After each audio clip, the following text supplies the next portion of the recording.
Hey. Come here often? Happy Valentine's Day. Today we're gonna play Hooked on You, a Dead by Daylight dating sim, finally.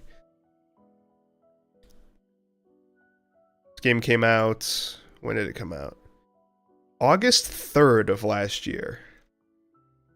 And and we're finally gonna play it. I figured it was appropriate for Valentine's Day.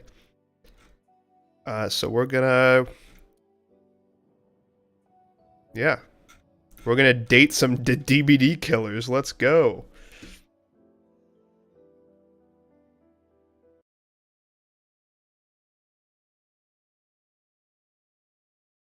Behavior. Apparently Behavior has another, like a new game that's like an FPS or something. I have no idea. I just saw a video of it on YouTube.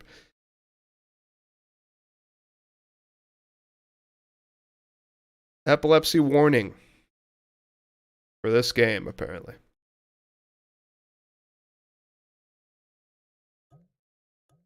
I accept.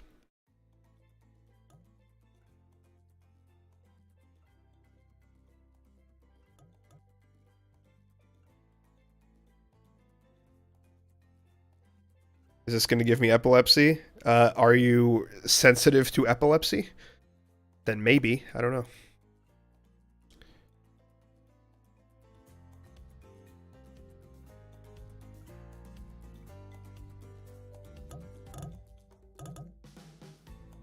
There's Trapper. Blood on his hands.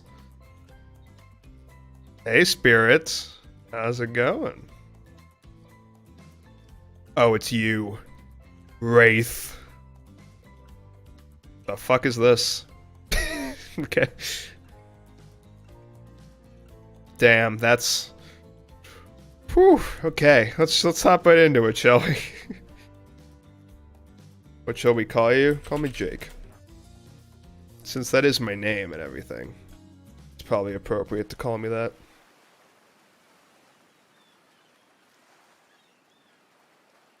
Why are they all so muscular? Only Huntress is... well, Huntress and Trapper are muscular. They're the muscle daddy and muscle mommy. You wake up on the beach, soaking wet, salt water stinging the inside of your throat as if you'd nearly drowned. Water falls from your mouth as you open it to gasp for air. You have no memory of how you got there. In fact, you can only remember your own name, but not where you came from or a single fact about your life. Oh, have we been consumed by the fog? What you do know is that, despite the outrageous beauty of the landscape around you, you feel incredibly sick to your stomach. Cough, cough. Wow, really went down the wrong pipe, huh? You need a minute, or can I go on? Because I can give you a minute, we've got plenty of time, endless time, really. An eternity, if you catch my drift, says the ocean. Whoa, not now, ocean. Sorry, Jake, may I continue? Please go on. Okay then, as I was... cough, cough. As I was saying, you look down at your feet, ankle deep in the crystal blue water of a newly arrived wave. As the water recedes back into the ocean, it reveals a grotesque discovery.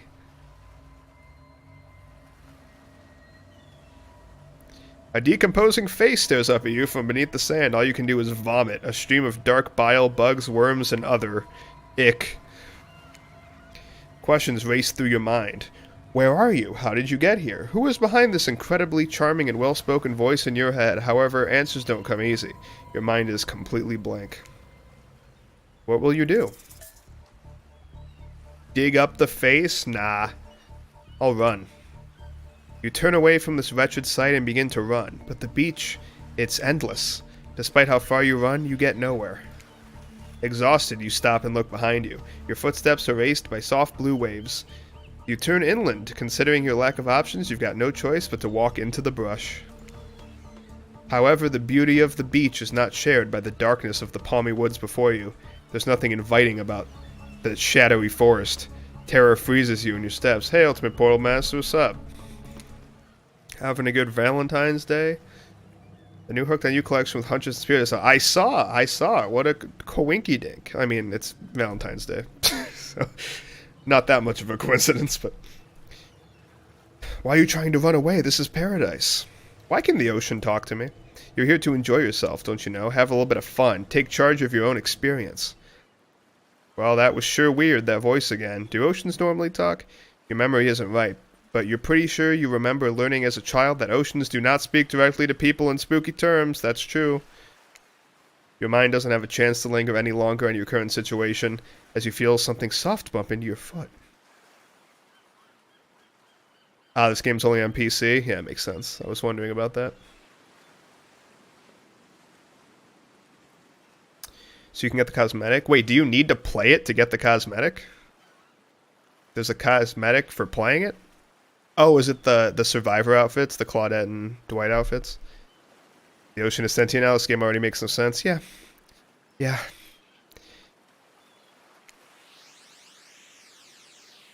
It's a volleyball. You get an outfit and a charm. Ooh. When you look down, you find a volleyball sitting in the sand there next to you. You stare down, frozen. A voice calls out from behind you. It's her! Little help, please. You turn around, and when you see what's waiting for you, your jaw just about hits the ground. Damn. You. Get out of here. Oh. Awooga. You're fine, I guess. At least you're not Wraith. Okay. 4 gorgeous monsters stand halfway between you and a well-tended volleyball court. Each of them oozes with undead energy. My favorite. A magical aura reaching out and penetrating you. Oh. Via your eyes. Oh, they're blinking. Huntress's babe. I'm more of a Spirit fan myself. I'm not... I've said this before. I mean, Huntress... Don't get me wrong. Huntress is... I mean, she's hot as fuck, for sure. But... I'm not as into the MILF thing as most of the internet seems to be. With how you sound, I think I can tell who you're going to pick. I feel like I don't know. I mean, I just said who I'm going to pick, but your heart begins to race. Curiosity, fear, desire. You can't help but stare at these casually dressed, let's call them killers. I don't know, not to be judgmental, but that's just the energy they put out there. So many competing feelings rush through your mind at once that you are completely paralyzed. Hello? There are weird days, and then there's this. All you can do is look down at the ball and back up at this monstrous lineup of, well, literal monsters. Sexy-ass monsters, though. What do you do? Do I toss it back, kick it back, say no thanks, or say nothing, do nothing?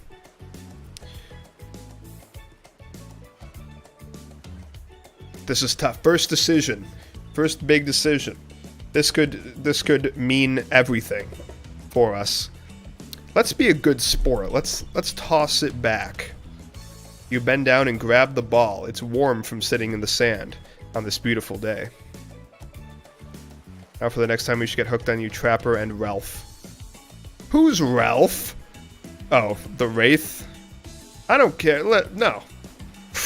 Listen, I mean, whatever. I just hate Wraith. I have a personal grudge against Wraith. You bend down and grab the ball. It's one from sitting in the sand on this beautiful day. When you give the ball a toss, it arcs beautifully through the air and lands right in Huntress's hands. Not bad, stranger. Oh, thank you. Huntress's muscles ripple as she they ripple, you say, as she grips it in her hand. You look her up and down and consider what it might be like to be held tightly in those strong arms. Warm, perhaps. Maybe a little sweaty, but that's okay. It's natural. The spirit. Try hard much? Black. Oh no, I tried too hard for spirit. If I want spirit to like me, I have to be emo. And I don't know, not do anything. They're speaking directly to you, but you still can't bring yourself to reply. You're entranced. When you snap out of it, you realize that everyone has gone back to the volleyball court. Alone again, you look across the beach at these strange residents who casually bat a volleyball back and forth, happily ignoring your intrusion onto their private beach. Spirit doesn't like you being cool. Well, that's fine. Should you be frightened, worried, excited? I did refer to them as killers, not to give too much away. But at the same time, damn, they are looking very appealing in their own way, and nobody so much as lifted a blood-soaked finger in your direction. Don't be scared, Jake. You were made for this. Well, geez, if the spooky ocean voice says not to be scared, I'm sure it's all going to work out. Yeah, exactly. With no good reason not to, you decide to head over and see what happens next. Seems like you've derailed the volleyball game just by showing up. The Trapper. You derailed the game just by showing up, nitwit. Alright, Trapper. I guess you're also a nitwit. Look, it's best to just go with what Trapper says when he says it. That's a policy I hold for pretty much anyone who always seems to have fresh blood on their hands. Why'd you change the ocean to sound like Batman? I don't know. I wasn't really doing a voice for Ocean before. Listen, it just... there will be no consistency with the voices today. Hey, don't worry about it. It's all just a game. Existence, that is. I so agree. You're so clever, Spirit. You're so smart. Besides, you seem a lot more interesting than a silly game. Yeah, alright. What's your deal? What brings you here? Huntress is really laying it on thick. You mean they're here to do more than distract from my total domination? Deep sigh from the Wraith. That was Wraith. That sigh means he was done with the game too.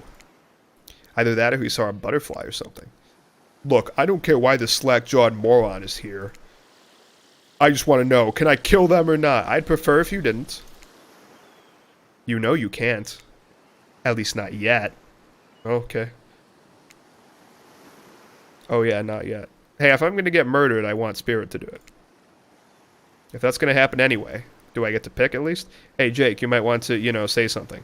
I cannot. I'm too awkward. Actually, never mind. There'll be plenty of time for that soon enough. Okay, I won't talk then. Right now, this group has some questions for you. Well, how am I going to answer them if I don't talk? But be warned, answer quickly and answer well. Do I have to answer quickly, actually? This is a timed quiz, and it will be very important later. Okay, let me mentally prepare for this. Okay, I'm ready to go. Very important or not important anyway whatsoever. Probably that one, can't remember. How attractive would you say you are? Not at all. I've never thought of myself as attractive. Whoa, watch it. That's bullshit. You're beautiful, you hear me? Who is this? Who's this voice? Is this the entity? Is the entity talking to me? If you could have any superpower, what would it be? I mean, I want teleportation, really. But, I guess... Ooh, this is tough. I'll go invisible... No. Flight. Flight, for sure. Technically, I suppose I can fly. Honestly, it's not all that's cracked up to be. As far as I go, I'm still not where I want to be. Where do you want to be, Spirit? Let's talk about that. Invisibility. But if I could fly... It depends how fast I can fly. If I can only fly as fast as I can, like, walk or run on land, and it takes up a lot of energy, like walking or running, then that sucks. But if I can quickly... My argument is that I might not need a car anymore. I can just fly anywhere I want to go. I need to go to work, I can just fly there. I don't gotta drive. That's my thought process. Technically, I suppose I can fly, honestly. Oh, yeah, I already said that. What was your best subject in school? Math. Probably math. It's the only thing that makes sense when you think about it. That's true, Wraith. You're so right. What's your favorite animal? Dog. You'd look absolutely adorable in a little puppy mask. Oh. Huntress, I'm blushing. What's your favorite color? Blue. Blue. Blue isn't good for productivity. It makes people want to be lazy. Thank you, Trapper, for that input. What's your dream job? Astronaut, nightclub promoter, not working at all. I mean, not working at all would be pretty sweet. Oh, astronaut would be cool too. Nightclub promoter? What do you mean nightclub promoter? I don't own the nightclub, I just like market the nightclub? That doesn't sound that great, to be honest. Astronaut's pretty cool. But like if I could not work at all and have money, then great. Unless this means not work at all and be homeless, then that sucks. I'll go astronaut. It'd be pretty amazing to be an astronaut, I think. Wraith, it's hard to imagine being farther away from anyone than floating in space. The cold, inky vastness of nothing forever. Best flavor of ice cream? Horse flavor. I'm gonna go chocolate. Chocolate. My favorite flavor is pain. Same. Same. All of their favorite flavor is pain? Oh, except for Wraith, he likes vanilla. Swirled with pain! I think mint chip is the greatest flavor ever conceived myself, but enough about ice cream, am I right? Hold on a second, this reminds me. I am right. Always. It's a lesson you should learn before we go too much further. Do what I say if you want to survive. Pick mint chip. We're teaching lessons now, narrator? You rascal. Kill or be killed is the rule on the island, even for faceless voices. Tell me, what's the best flavor of ice cream? I don't like mint in desserts. I'm gonna go chocolate. Best flavor is chocolate. He's an idiot for liking mint chip. Agreed. You got a reading comprehension problem? I just told you mint chip is where's that? You almost bought yourself a game over there, buddy. That's right, I can end your life whenever I want to. I'm in control, so don't you forget it. If I say you like mint chip, you like mint chimp. Now try it again. What's the best flavor of ice cream? Chocolate. In case it wasn't clear who's in charge, it's me. You have to understand, it feels very good to end someone else's game. You should try it sometime. No! I died. Okay.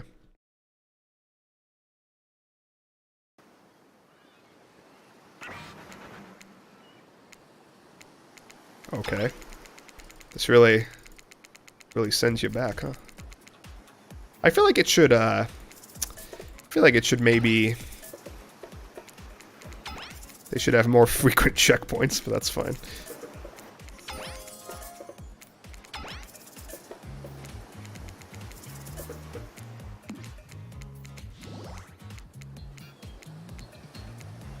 Alright. I'll pick mint chip. So obedient. I think you're gonna do just fine. Anywho, now that they know so much about you, I'm sure the group wants you to start getting to know them. I'm Trapper. I pretty much run things around here. I'm the smartest, richest, strongest person on the whole island. I don't like losers. If you want to know what a loser is, say hello to Wraith. Hi, I'm Wraith. I'm nothing like everyone else. I like nice people and loathe big dumb idiots. Hey, what's up? I'm Spirit. I don't like most things. Oh, so true. Couldn't agree more. I don't really hate most things either. It's not with my time. But the things I do hate, I really hate, you know? Yeah, I know. I agree completely. Based on my personal observations, life is nothing but suffering, and society is just a carefully calculated lie to keep everyone subservient to those in power. It's better to choose to just not take part. Jesus, like she was downright murdered by society, she hates it so much. I can relate. Oh no, wait, I'm remembering Spirit's story now. And that's almost exactly what happened. I don't actually know the backstory of any characters, really. Hey, I'm Huntress. Don't let these bummers get you down. There's a lot of fun to be had on the island, along with lots of love. Yeah, there is, if you know what I mean. Grow up. Grow a body. Ooh, damn. I've explained this 1,000 times. I'm dead, but I'm not a literal ghost. I just create a trail of fog. I'm not made of it. Whatever, fog body. That's not nice. He's not nice. You love it. Only sometimes. Ew, really? That's disgusting. That's why she likes it. Don't speak for me. I also hate it. Stop speaking entirely, actually.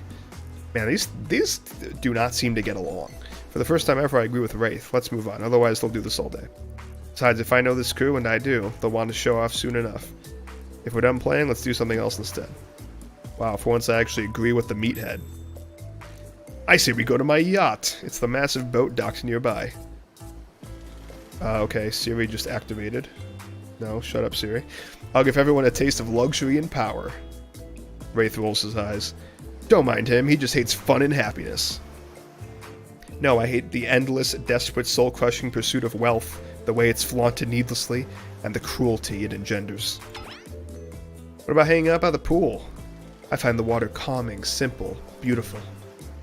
Hey, what about your volleyball game? We can exercise and have some fun as a group. Are you serious? There's a perfectly good lounge to chill out at right here. And besides, I'm tired, and besides, I hate being in the sun. So I agree, I also hate the sun. We have so much in common. We have so much in common. Where do you want to go? Where did Spirit just say she wants to go? Was it here? Because it's the third one? The lounge? Where, is this the lounge?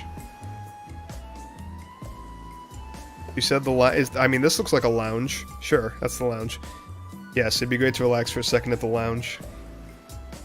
To kick up your feet, look over the ocean, and relax on your own terms. Who would want anything else? Dry, comfortable, enjoying a cool drink on a hot day? It's the best. I mean, what kind of fool, what kind of monster, what kind of mask-wearing psychopath would finally be granted a break from the constant grind of chasing and fighting to get ahead, and then choose to exert themselves in, quite frankly, any way whatsoever? The Spirit likes feet. Oh yeah, I heard about that. Just add yes. Why am I the only one who gets it? It's time to stop living by their rules. I won't do it any longer. Yeah, we should probably give her a second to calm down. Hey, it's Claudette and Dwight. Hold on. For just one moment. I'm Jesse. I'm James. This is Dwight and Claudette, our activity coordinators. They're also the cooks, waiters, bartenders, janitors, and every other job. Wow, they're busy. They're the only help remaining on the island. Okay. This place we call Murderer's Island. Huge dramatic musical flourish. I don't have a dramatic musical flourish. I have a rim shot. I have a boo.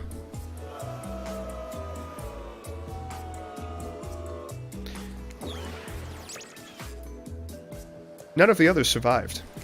Prepare for trouble and make it double. Then again, Huntress does have some nice grippers. Grippers? Grippers. Okay. Survive the interview process, I mean. Hence why we shall heretofore... Huh? Hold on. Hence we shall heretofore refer to them as survivors with a capital S. These two have worked together, worked here for a long time, so very long I don't actually know how long it's been. It's best if you don't know. Okay, alright. Sorry, anyway, I should probably let Dwayne and Claudette do their mandated jobs. They do sure look happy, but they're vibrating with a nervous energy that is starting to give me the creeps. Yeah, they're the creepy ones on this island, for sure. You will now escort the group to the venue of your choosing. However, in the future, we recommend waiting for us to present you with your options whenever possible, and don't just run off to various activities unsupervised. We don't have much autonomy around here. The least you can do is allow us to do our job. The most you can do is help us get off this island. Dwight! Yes, pardon me. Please follow us. A narrator? Yeah, something I can help you with? Those two, Claudette and Dwight, do they just start to mention something about wanting to escape? Is escape an option? Should I be trying to escape? Yes, there are 5 generators you must fix around. There's a code for a trial. Oh, I saw that, yeah. Lovebird. Escape. Them? Oh, no. I think you're mistaken. It seemed like Dwight was asking for help to get off the island, though. Oh, right, yes, that's true. He was. But he just meant that he wants to get to the other vacation island getaway a couple miles south of here. It has much fancier accommodations than this island. One of those big corporate outfits, quite exclusive, where all the famous celebrities hang out. Very luxurious. Doesn't quite have the charm that this island has, though. Trust me, you wouldn't want to go there. With all that money comes a lot of restrictions. This is where you belong. Now off you go. It's time for an activity. On this island, your decisions matter, mostly, when I agree with them. Not like that other island. So what'll it be? I want to go to the lounge. The lounge, please. Finally, freedom from the preposterous premise that the four of us would be engaged in some sort of thrilling 2-on-2 volleyball match. Spirit looks at you from beneath her gigantic sun hat. She takes a conspiratorial tone. I don't know whose idea volleyball was in the first place, but I hate them. I tried to feign a sprained ankle, but everyone already knows that I technically float above the ground, so nobody believed I was even putting any pressure on my joints in the first place. Then I tried to annoy everyone by not giving a crap. And when that didn't work, I tried whining, and when that didn't work, I threatened to kill every single person on this island. But turns out I'm not the first to toss those kind of threats around on this island. So thanks, I guess, for getting it called off. You are so welcome. You are so welcome. You know what I think Spirits likes being laid back? Seems like it, yeah. Are we threatening to end each other again? Hahaha. Now it's Dwight who takes on a conspiratorial tone, his eyes shifting as he slips into a loud whisper. Please, just make it quick. Is what you'll be saying when we get behind the bar to make you the drink of your dreams. Ooh, what kind of drink do I want? Hilarious, right? Right, Dwight? Yeah, right. So, what'll you be having? Ooh.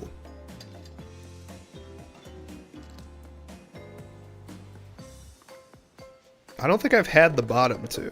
Sangria's good. What does vodka soda mean?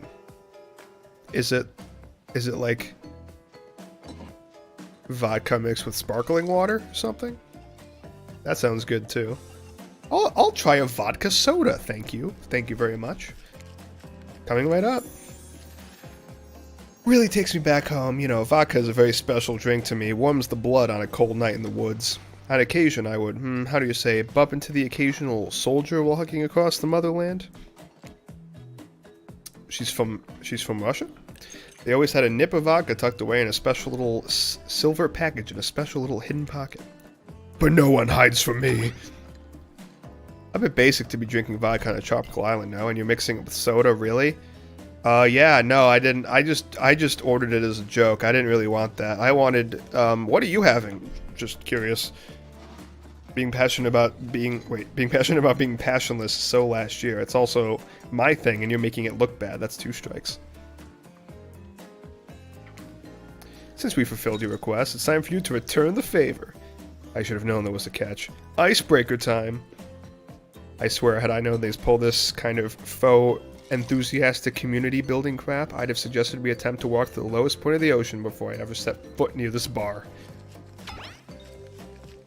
You don't think it could be kind of fun? A little fun? Never mind, I hate it. This sucks. But it could be fine.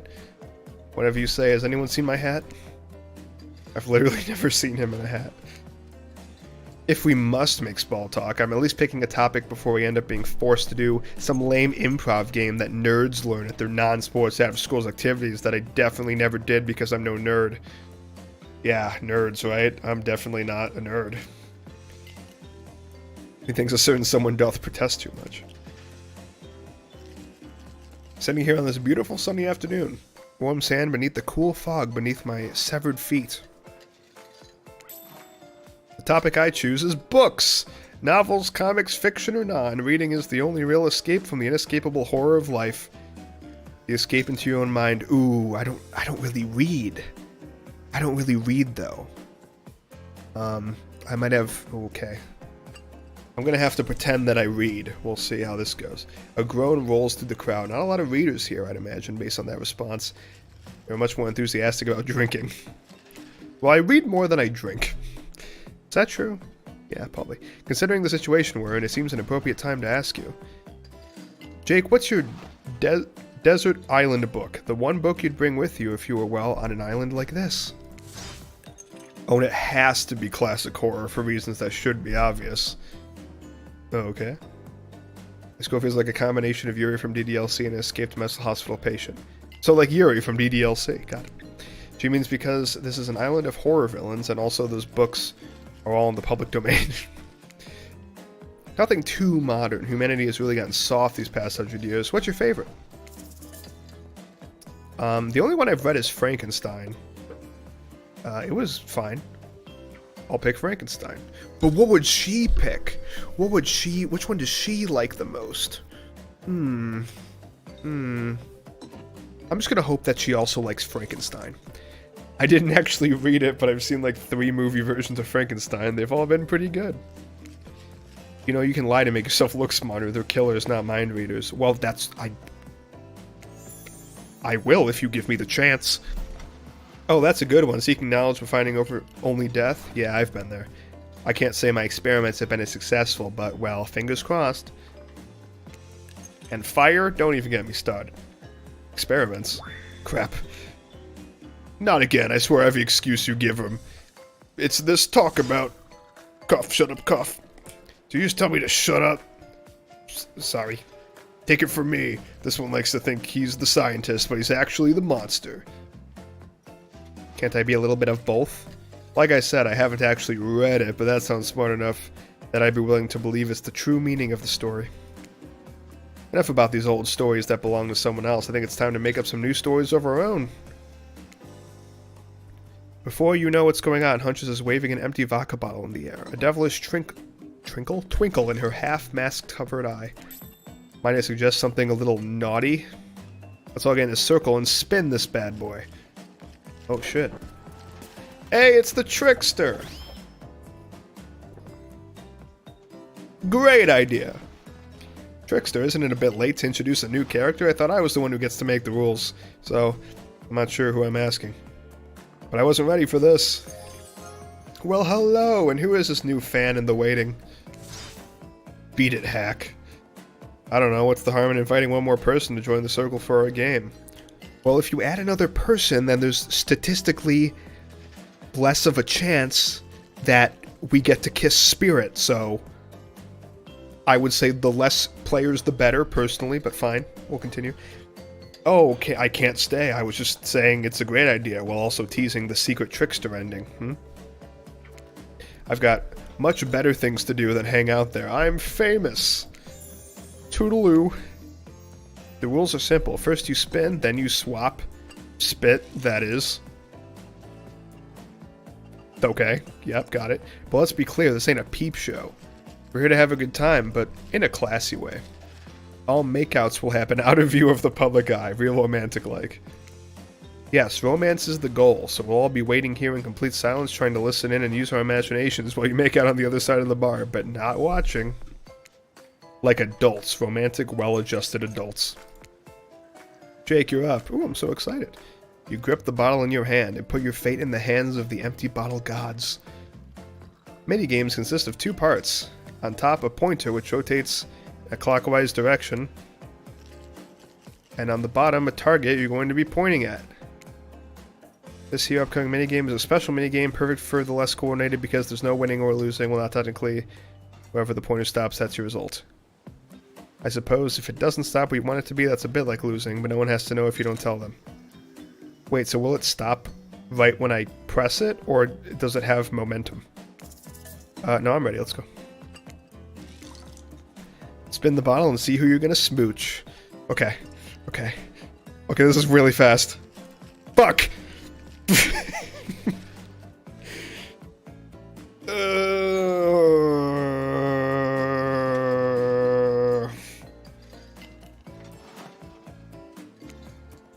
Can I go back? I can save and load?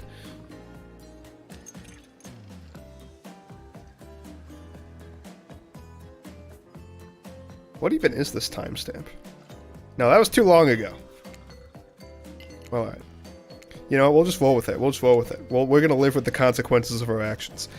Psych, you actually have to spin multiple times to get your real result. Oh, thank God. Whew. First to get 3 times is your true match. That's how we play hardcore spin the bottle on this here island. Okay, thank God. Alright. Oh, okay. Okay, got spirit. Alright, let's go. What? Okay, I got spirit. Apparently that was spirit. That counts. Fuck. No, I got wraith twice. Oh no. This is a real nail biter. Yes, I got spirit. Let's go. Let's go. Spirit is my true match. Achievement unlocked. Casual minigamer. Oh. Just this morning you were waking up on a strange beach surrounded by strangers with murderous intent. Now you're looking across a beach towel at Spirit. Lust in her eyes, sweat glistening on her skin. I'm so excited right now. You have no idea. Your heart races. You can feel your pulse pounding in your ears. Oh, I feel it. I feel it. Oh, let me take a sip of water here. I don't want my mouth to be too dry while I'm kissing Spirit, so gotta be hydrated.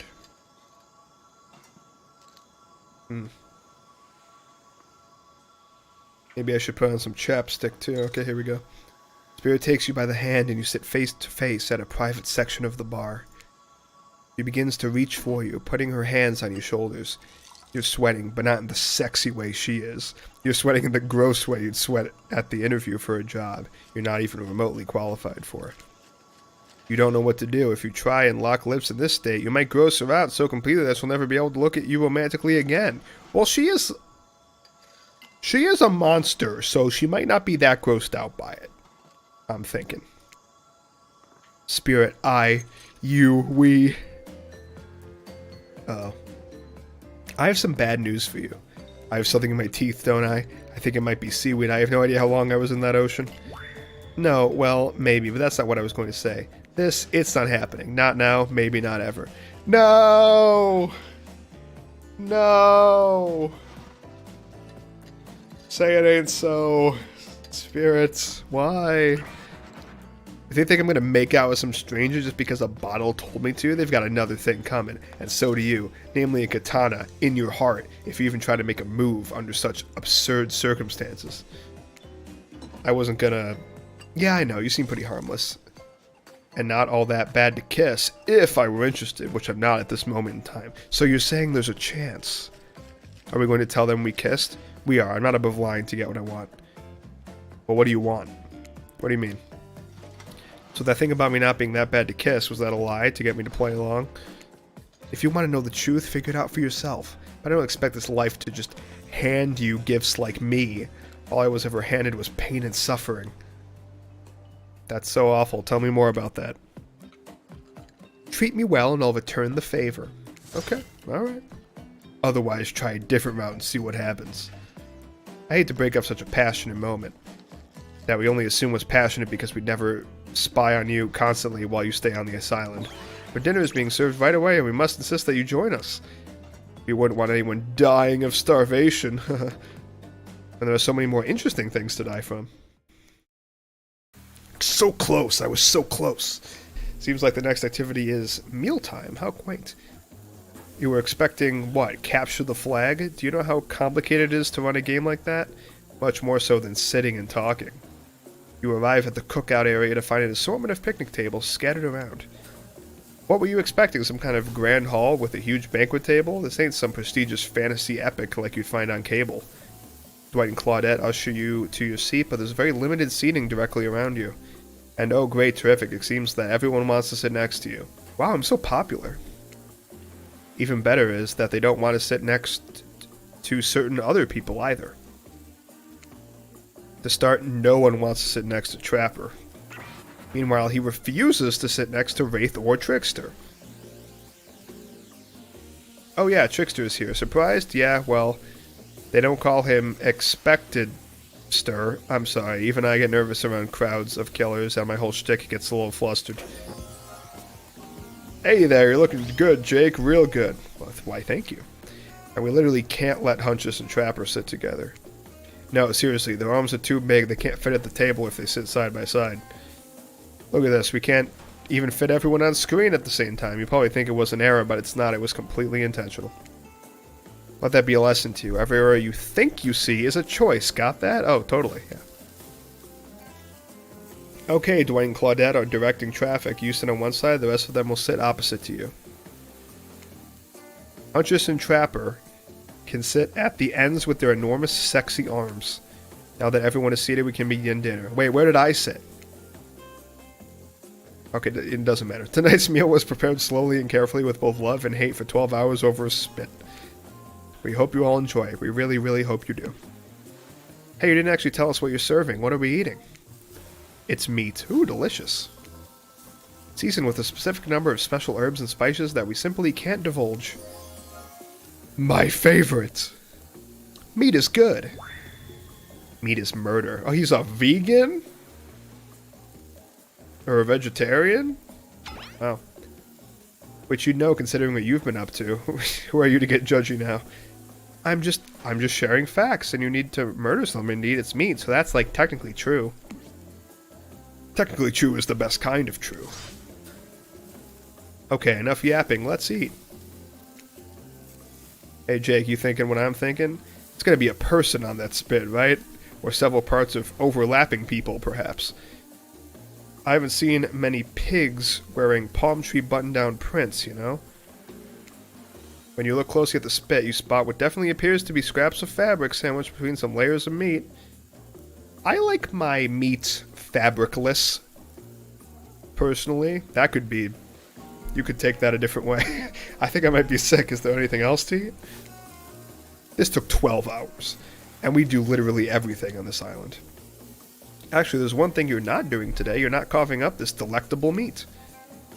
Wow, he's right for a change. Because I am with my broad axe. It's a perfect tool for easily chopping anything in twain.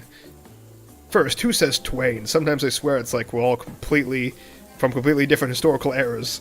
Second, I'll handle this with my cleaver, fast and powerful and clean. At least it's clean when the meat is cooked, no blood. Ugh, you two and your ridiculous bicep swing contest. Enough, grow up. Obviously, my gorgeous katana is the only option, Obs. I so agree that the katana is the best. The katana is the way to go. The hell it is. Oh, I'll show you both my katana. Wait. I'll show you both my katana and send you to actual hell if you'd like. Please stop. Please. I hate it when we fight or talk or when we look at each other in the eye. Considering that the hag is a cannibal, yeah. I can do it. I have the skull of Azarov. Oh. Wait, instead of slicing it up, you can club it to a second death. Hey Jake, I know this is what you want to eat, but hurry up and volunteer to carve up Felix. I mean, dinner. Felix? Yeah, that's fine. I don't like Felix that much anyway. Hopefully he tastes good, though. Otherwise, this will go on for hours. No hyperbole. They once argued over who had the most effective weapons for 72 hours straight. Well, I don't know about who has the most effective weapons, but I think we all know who the most powerful killer is here, right? I think it's our girl. Just saying. And it doesn't matter which one does it. When they're done, they will take even longer cleaning their weapon, while explaining the value in maintaining your tools. Despite being a bunch of cold-blooded killers, for some reason they're always terrified of tetanus. Hey, why don't you just let me carve up dinner? Splendid idea. We'd hate for it to get cold. He hated when it got cold. Here's a machete, freshly sharpened. Yep, okay. The mini game, got it. Skill check, let's go. Oh boy. Press the space bar, okay. To stop the pointer will over the target to win. Fail to land on the target and you will lose. Okay. To achieve perfect success, land on the start of the target area, not the end. Got it. No, I'm ready. I'm so ready. Never been more ready in my life. I'm gaming. I'm an absolute gamer. I didn't know there was going to be another one. I was taking a sip of my water. Yeah, I'm kind of amazing. Oh, okay. Okay, well, you know, I still got it. Fuck. Oh, that was pretty good. I'd like to see what you could do with the less clumsy weapon. Yeah, I said it. Machetes are dumb. I agree. Machetes are dumb. Dinner is finally served. For real. The sounds, especially coming from the masked killers while they eat, which involves lifting their masks and shoving food behind them, are nasty. Spirit, meanwhile, doesn't even eat. She's the only one who seems to be really embracing being dead. They're all dead, right? This is obviously hell, I mean... Oh, come on, we're trying to be mysterious here? You think mystery comes easy? Claudette and Dwight aren't the only ones who've been working their asses off to make this night perfect. Katana is supreme, I own one, and they are cool. They are cool. Well, at least they're lifting their masks. This is only 99% as disgusting as it could be if they just tried to mash stuff through there. Spirit, why aren't you hungry? The two best things about being dead is not having to eat. That's only one thing. Think about it, Jake. Number 2 is no number 2. One less thing to think about in the afterlife. Wow, she's so smart. Even if I wanted to eat, I have no idea what would actually follow. Only one way to find out. You might have noticed, but I'm mostly just a bunch of disembodied body parts floating in a spectral form. Just the way I like them. You're exactly my type. Dismembered body parts floating in a spectral form. Did you see how deep this cut on my abdomen is? I don't think my digestive tract connects anymore. That's alright. You don't need that anyway. I wouldn't worry about it. Between the food and the behavior of the group, this might give you the worst meal in history. But even worse is they're staring at you. You're not eating. They don't like that. Oh. Wait, but Spirit's not eating either. We have so much in common. I think they want an explanation why. What do you want to tell them?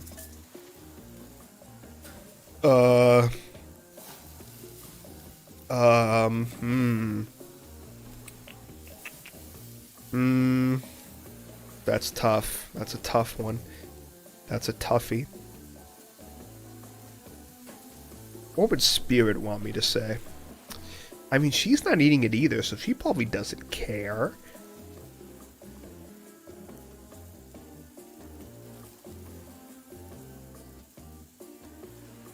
You know what? I'm going for it. This is gross. This is gross. Everything about this dinner is an abomination, from what is almost certainly human meat, to the lack of manners, to the talk of dismembered parts. Well, that part doesn't bother me so much. And these noises, everything is so vile I might throw up. Even Spirit is talking about number 2s. I thought she was the classy one. Wait, hold on. We're insulting Spirit now? Oh, well then, I didn't realize our habits grossed you out. Don't be so judgmental, sheesh. If I could feel shame or sadness, I might be experiencing both right now. But what I can feel is rage, and I'm furious you just ruined the meal. I have a whole leg to eat. Even though you're in the hot seat now, you're not nearly as panicked as you probably should be. That's almost certainly the lack of calories catching up to you, and you feel your whole body begin to shut itself down. Oh. Oh hey, it's me again. Your friend, mentor, guide, narrator to the narrator, the ocean. Not sure how I feel about that characterization, but I'll allow it.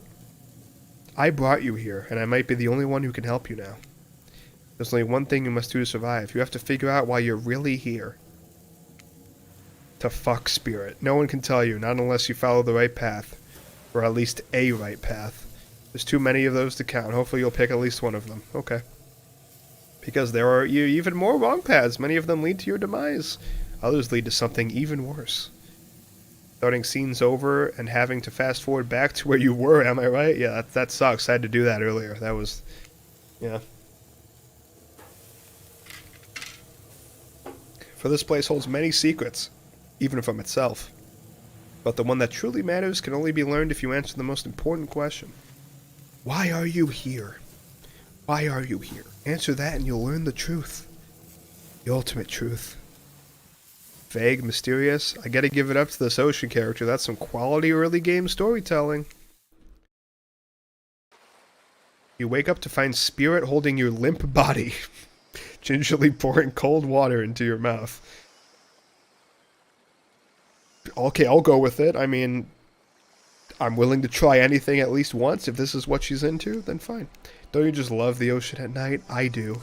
Staring out over the vast darkness of the ocean really validates the feelings inside me that we're all truly insignificant, and the only thing that's worth pursuing is revenge. I have to wonder, how can anyone believe anything else? I don't know. You look out into the darkness of night and ponder her question. Well, it's a simple question. How could they? How could anyone not feel small and alone in the face of such massive nothingness?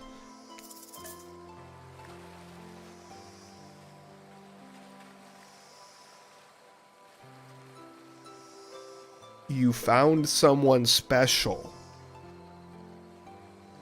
It's They are right in, they might be right in front of you, wink wink, nudge nudge.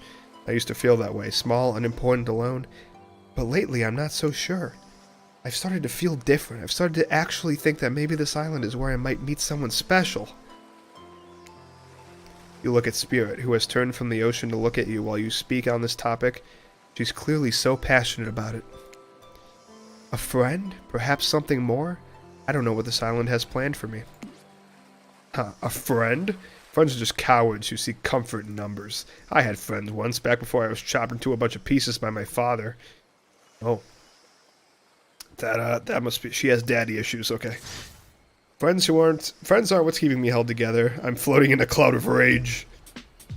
Ugh, I was so dumb, so busy trying to please everyone and be the perfect student, the perfect employee, the perfect daughter. I didn't take care of myself. And now I am all I've got. Worst of all, I got distracted from my true purpose, my destiny, the purpose that was sitting inside me my whole life. Okay, this might sound a bit silly, but... Spirit looks around to see if there's anyone else on the beach. When she's convinced that it's only you two, she continues. There's a dragon that lives inside me. I've always known, but I've tried to ignore it. When I couldn't ignore it, I tried to push it down. I'm so stupid. You're not stupid, that sounds badass. Right, but I didn't let it out. And then I, chop chop, and now the dragon is pretty much a one-track revenge beast. But enough about me. What's inside of you, stranger? No dragon, just a lot of fire. Nothing but darkness. I'd kill to have a dragon. Maybe not the best choice of words. I mean, a dragon sounds awesome. Honestly, though, I don't feel like I've got anything inside me at all. Just darkness. Never-ending darkness. And here I thought Spirits was the biggest goth on the island until you arrived. Perhaps I could light a torch and search through that darkness.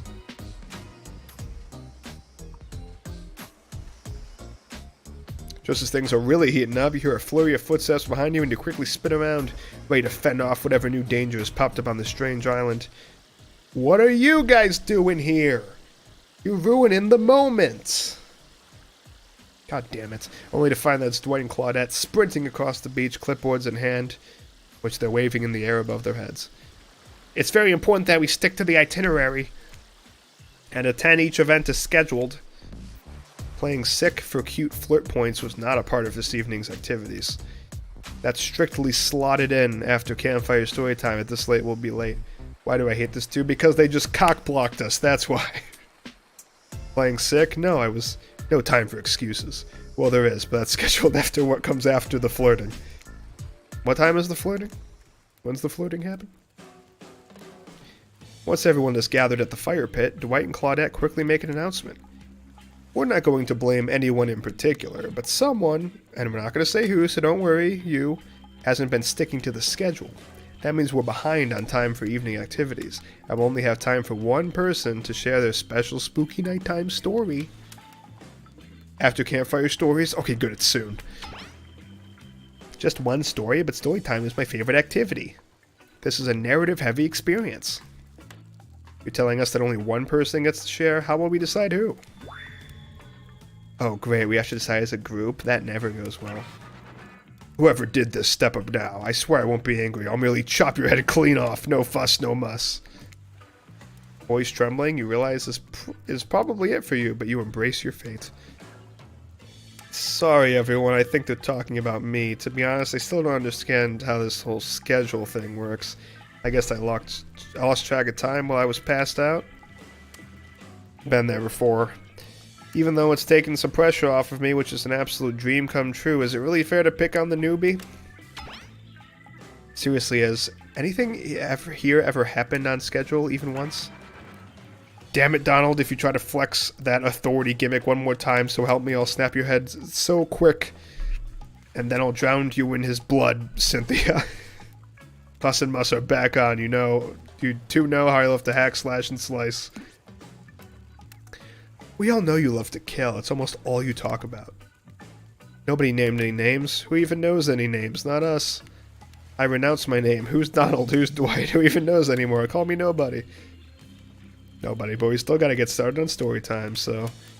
Vic, who do you think should go? Ah, damn it, that's a name. Please pick somebody quickly so this tropical vacation doesn't turn into a bloodbath. Well, obviously, Spirit. I choose you, Spirit! Whoa, whoa, this entire experience is being carefully crafted to avoid an IP infringement lawsuit. Let's be careful with the catchphrases, will ya? Really? You want to hear from me? Absolutely, I do. Spirit huffs and dramatically rolls her eyes as she gets to her feet in front of the campfire. Don't let her talk you out of it, she's great with ghost stories. I don't even know where she gets it, but she comes up with the scariest stuff, seriously disturbing even to me, and I literally pulled the guy's skull and spine out once with my bare hands. When are we getting that, Maury? Talk about bullshit stories. If everyone else is going to chit-chat, I guess I can just sit this down and... Oh, just his eyes go red behind her mask and both Chap and Wraith take their seat. They know when it's worth fighting and when it's not. Ahem. Well, I hate to break it to you, but tonight's story isn't scary. It's a romance. Ooh. Too late now, though. I was selected, so I'm going to tell my story. I call it The Prisoner's Kiss.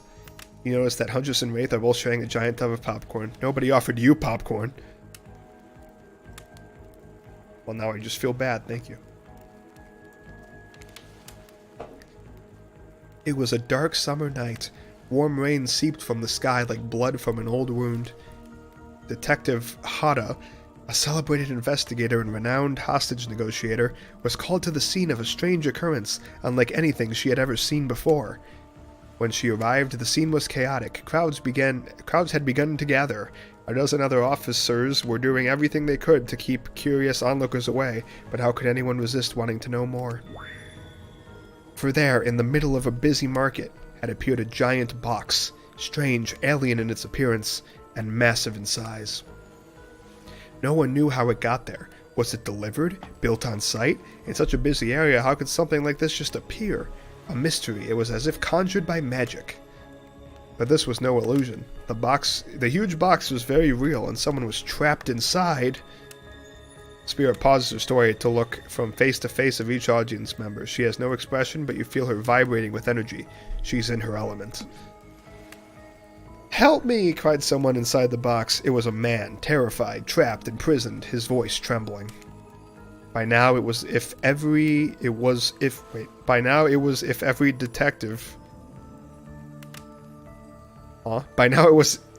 as if every detective in the city was there, looking this strange structure up and down, inspecting it on every side. It didn't make sense. There were no doors, no windows, no fasteners or seams. It was completely solid and much too heavy to move by hand. Solid, that is, except for a single small slit, just enough to see the bloodshot eyes of the prisoner trapped inside. "I don't know what happened. I woke up and here I was. I'm so scared. Please help me," cried the man as if pleading for his life. No stranger to tense situations, Detective Hada confronted the man. She used her training to calm him and buy time for the other investigators. However, time did not bring clarity, only anxiety, as the night dragged on with no progress on opening the box. As the night grew longer, the seeping rain puddling on the ground, the man inside grew more desperate, more sad and lonely, more pathetic, and in need of help. But Detective Hada was no help at all. Powerless to save him, guilt began to weigh on her, like it never had before. "Don't let me die in here," the man begged. "Don't let me die alone." "Stay calm," instructed Detective Hada. "You're not alone. I'm here. Hell, half the town is here. We're all in this together. We won't let this be the end of your story." Looking through the narrowest of passageways, Detective Hada watched her own reflection in the tear-filled eyes of this sad, strange prisoner. Together they both wept in silence at the hopelessness of the moment. "Promise?" asked the man. "Promise that I'm not alone?" Yes, she promised. "I do." As a simple pledge, she felt an instant connection like she had never felt before. Not to her family, not to her friends, not to any of the other hostages she had worked so hard to free before. And so, when the man's eyes closed and backed away, it didn't scare Detective Hada, for she knew he would return.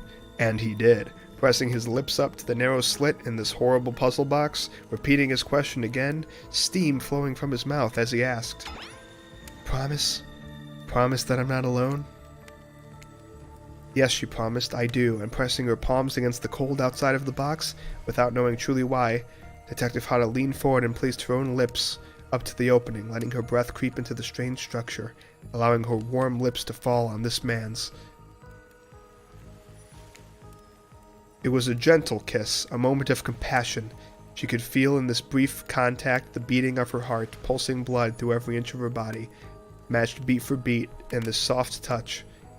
"Thank you," said the man, no trace of fear remaining in his voice, and he backed away into the darkness, disappearing in a single moment of eerie calmness. "Get back!" yelled an officer, suddenly thrusting himself between Detective Hata and the box, breaking a silence that would soon be filled by a cacophony of whirring gears and clicking latches, a symphony of mechanical activity happening all at once. Something had triggered as if an unseen lever pulled, and the side of the giant box began to slide open. Detective Hata gripped her flashlight tightly and pushed forward into the foggy interior of the giant box. Her feet splashed in the puddled rainwater, her heart racing as she swept her light from side to side. And that's when her eyes landed on the man, or at least landed what should have been him. There in the corner of the box was a pile of pieces, like parts of a doll, almost pulled apart, or perhaps that's just how Detective Hata had to think of him in that moment to survive. A collection of segments, limbs, pieces disconnected from one another, really severed and placed in a neat little pile.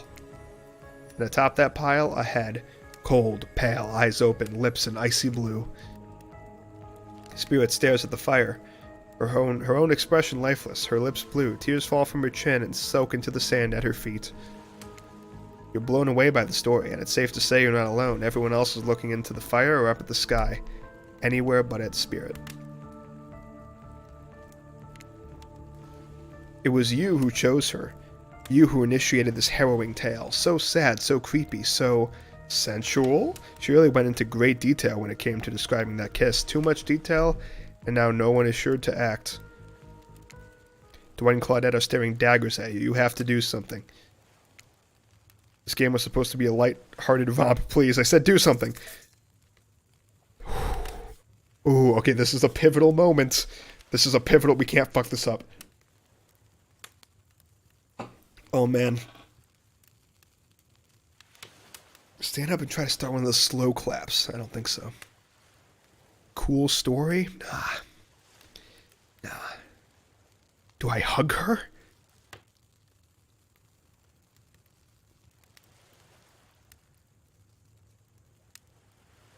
I mean, I want to hug her.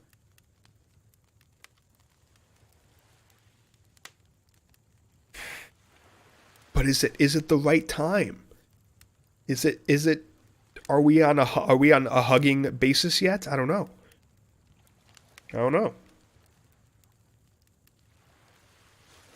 I'm going for it. I'm going to be bold. You standing without saying anything, approach Spirit, reaching your arms around her for a hug. Her robe, hovering in the air, begins to wrap itself around you and squeeze you into her. It's kind of like being hugged back, but also like being tied up. It's certainly not what you expected. Instinctually, you pull yourself away, but it's an awkward moment and you nearly fall over into the fire. Why did I pull away? I didn't want to do that. Spirit says nothing and just floats away without so much as a goodbye. You, meanwhile, realize everyone had just watched this truly strange interaction from the corners of their eyes. On that note, everyone decides it's time to take a break and split up for a little bit, so that they can all have a moment alone before bed. Everyone leaves, and you're alone by the fire. The only thing you hear is the ocean slowly lapping against the shore. Achievement unlocked, trial run. This is nice. A true moment of peace and tranquility that lasts for all of 7 seconds because Trickster shows up and he's blaring his latest song. Hey baby, you look lonely, mind if I join you? He doesn't wait for an answer. I know you've been hearing from these guppies all day, but I want to hear something from a big fish. But I want you to hear something from a big fish like me. Something special those in charge of this island don't want you to hear. I am the ultimate catch on this island. The only lobster in an ocean of sardines. No one can give you what I can. I don't know if that's accurate, actually, but okay. You just have to find me. Come find me, baby. I'm okay, really. I've got my eyes on someone else. Trickster leaves. You're a bit confused about what to make of his cryptic clues, but you aren't going to get any time to yourself to think about them just yet. Spirit approaches you. Oh, shit. Okay. You know, I was watching you while I told my story. I could tell it was having an effect on you. This fog that follows me around, I could feel you breathing heavily, taking me in. You and I are both absolutely flabbergasted at that piece of information. Legit, you learn something new every day, even when you're a god. I mean, a narrator. You're doing it again right now. You need to calm down. You should come to the hot tub. What? We're in. Massive W, boys. Okay, I'm gonna go pee real quick. Oh. I'll be right back.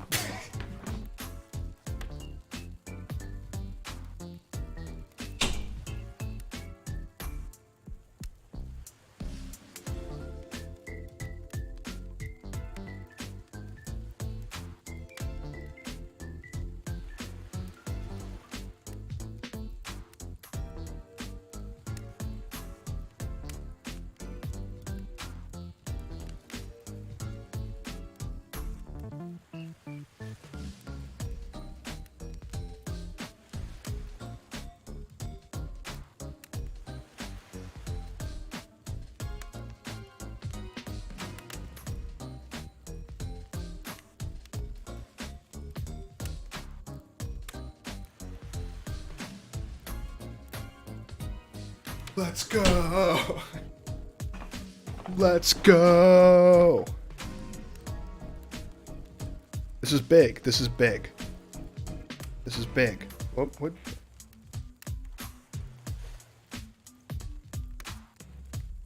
Okay. Okay. Okay. Dipping in hot tubs with the spirit, you've come a long way in a single day. I'm not saying you shouldn't follow her. An offer like that, I know, right? Just don't forget our little talk. What was the little talk about? I've already forgotten. You and your storyteller friend slip into the water. It's just the right temperature for an evening dip. Plus, if some jealous shark comes along and manages to jump from the ocean to the pool, you're also pretty sure your killer companion could handle it. She has a katana, so it's true. I just want to be totally clear, though. Even though that story bore some similarities to my life, it was not about me in any way, shape, or form. Not symbolically, not metaphorically, not any other-ically. I believe you completely. Sure, you were cut into pieces in your life, and so was that person in the story. A perfectly normal coincidence. Sure, you're on this island, trapped, one might say, in a most puzzling place. Also a completely regular coincidence. And sure, his lips were blue, your lips are blue. Really? You'd call this blue? Searching for answers, hoping to find revenge. Okay, so the similarities stop there, I guess. Coincidences. Sorry, the coincidences. Get this through your head, whoever you are. Samurai blood runs through my veins. Or, well, maybe it has coagulated by now. No need to sweat the details. Regardless, I'm a descendant of noble warriors. Thousands of years of training with bladed weapons preceded my entrance into this world. Do you know how many swords that is? A lot. You've got to figure with that many sharp edges, a person is bound to get disconnected from a body part here and there. The truth is, I wouldn't typically share this, so don't go blabbing about it. I dreamt of that story, like watching a movie in my sleep when I was just a little girl, years before my father sunk his blade into my skin. I've never been able to shake it. That's a very adult story for a child to dream. Do you believe me? Yeah, for sure, yeah. I know we just met, but yes, I do believe you. The way you told that story, it clearly came from someplace deep. Fool! Who taught you to trust a stranger? You're going to get hurt if you don't learn to better take care of yourself. Now you've got me wondering. Do I believe you if you believe her or not? And if I know everything, because trust me, I do know everything. Don't I already know the answer to my own question if I believe you answered the Spirit's question? When I saw the stream, I didn't imagine this. What were you? What did you imagine? Oceanair got me tripping.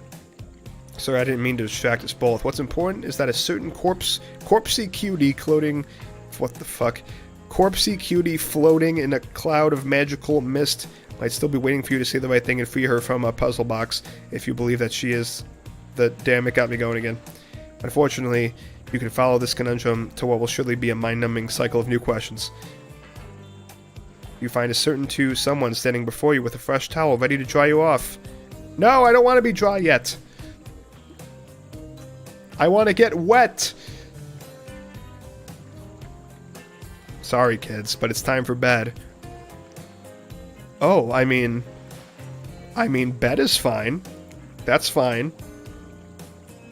I might be the youngest one here, but I'm no kid. I do, however, love being wrapped up in a fresh, clean towel. My mother used to help me wash my hair when I was young. She'd comb out all of the tangles and tie a ribbon around it before sending me on my way. I miss her. You watch as Spirit stares off into the distance, her hand gripping into a tight fist. She doesn't notice you're watching her at first. When she catches you looking, she turns away, roughly grabs a towel from Dwight, and then pushes him and Claudette aside as she floats off.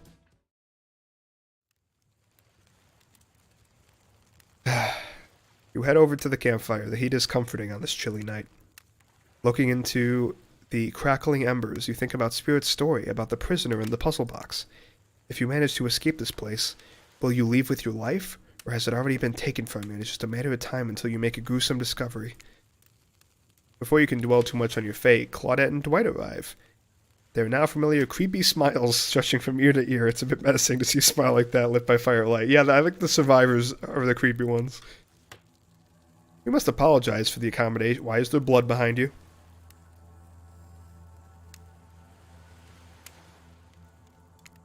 We weren't prepared for another guest, but we're going to make you feel comfortable or die trying. They hand over a pillow and a blanket and welcome you to snuggle up by the fire. I don't like this. I don't like that. Perhaps the music will put you at ease? Just try to keep the volume to a minimum. Our other guests aren't the types you want to rob of their beauty sleep. Wait, are we doing skill checks? Is that what's happening? These two better not pull a Monica. Yeah. Ready. Away we go. As you relax into the fire, the radio begins to fuzz and flicker. You examine it and decide that you might be able to adjust the dial and fix it. Wait, what? What is happening? I pick... What? I don't know. 88. Let's see what's on this station. Ooh. Listen more.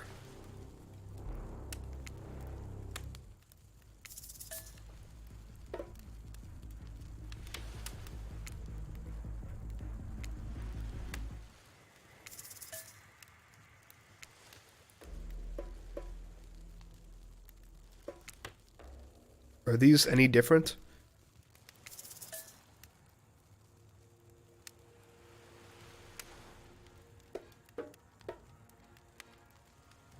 I feel like I can barely hear it. Oh, I can't go to settings right now. Turn it off. No matter how many things you listen to, you still can't sleep. Hold on, let me need to turn music volume up. Those are the ambient sounds from the maps. Oh, okay. No matter how many things you listen to, you still can't sleep. You decide to ask one of the killers to spend a little more time with you until you're sleepier. Who would you like to summon to your side as you lay by the fire? What a tough decision. I don't know who I'll pick. Spirit. Spirit, are you around? I was wondering if I could get a little company. Spirit tells you her secret for falling asleep when she's feeling restless. Oh, fuck. I just skipped. Can I go back? Can I go back? I missed what she said. Fuck. Most visual novels have like a log that shows you all the pieces of dialogue. What did she say? What did she say? Hold on, I know how we can find this out. Hold on. I'm gonna go to my own stream. And simply rewind the video.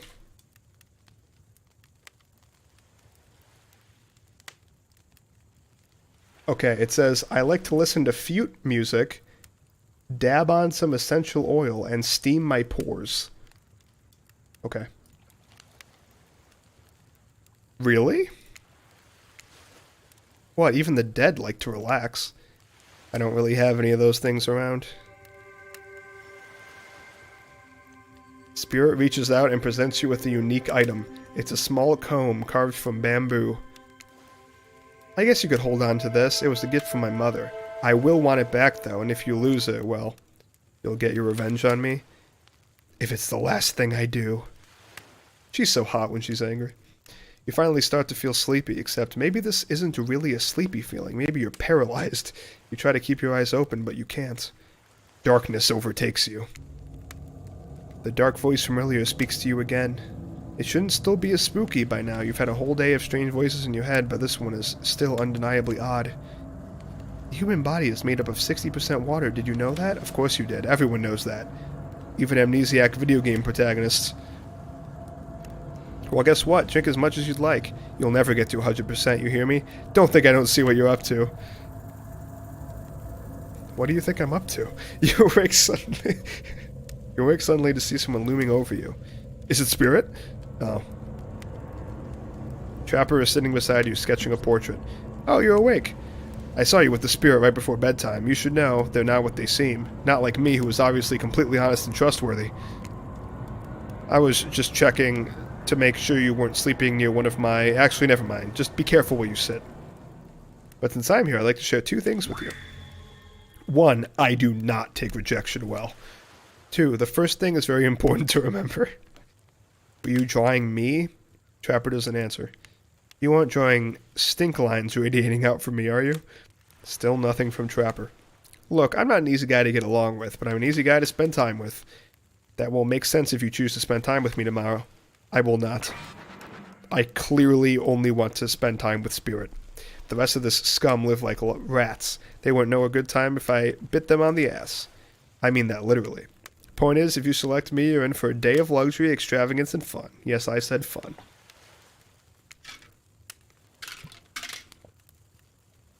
And if I don't pick you, remember what I said earlier, or it might be the last thing you ever forget. But hey, you look tired. Get some rest, sleep, maybe even sleep well if you can. Just try to not roll over to the about 15 feet to your left. Oh, because he's the trapper. They're traps. Finally alone, for real this time. Maybe you're just off asleep again. Hopefully you're not poisoned.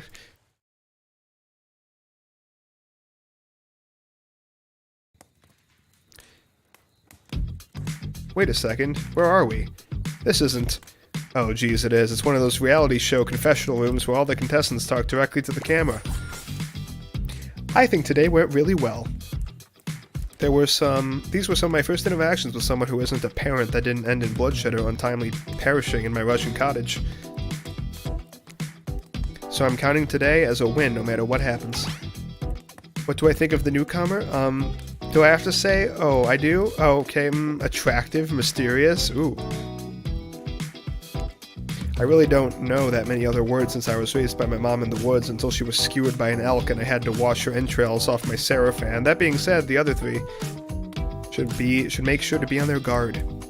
I don't know who this newcomer will want to spend time with tomorrow, but I for one will not let my guard down easily. Who knows about the others? Wraith, I think, knows more than he's letting on about this place. But he's a hard nut to crack. Meanwhile, Spirit is just screaming all the time, major buzzkill, and Trapper, oof, where do I even begin with Trapper? He's buff, sure, but daddy issues much? Sheesh.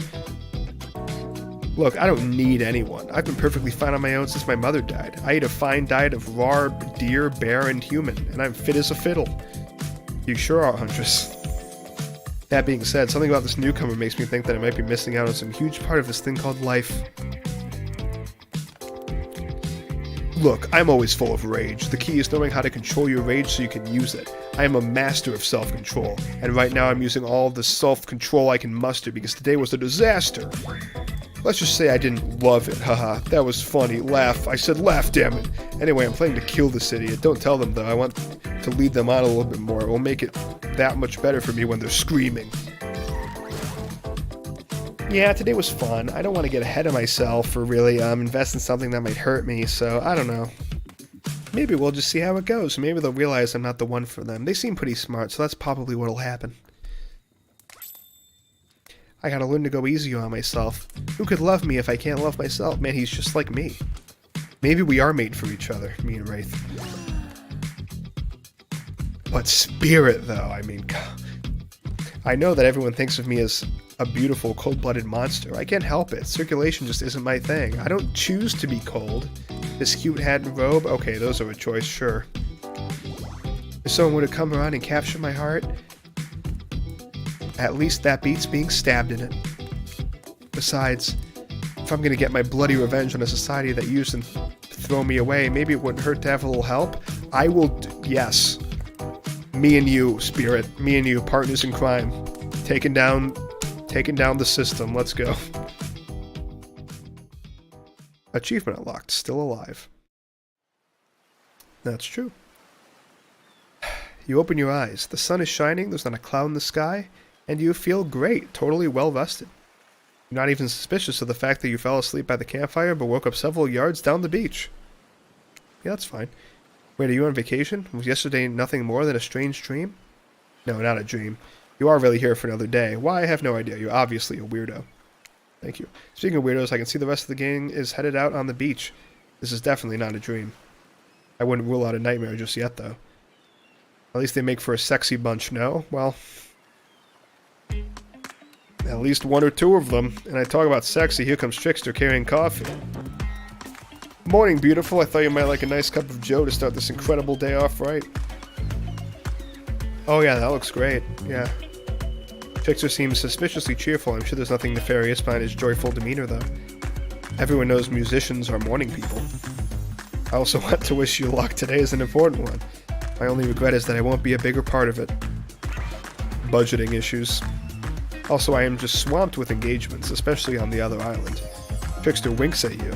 If you want to ask him how to reach the other island, now is the never mind, he left. I don't want to reach the other island. Spirit is on this island.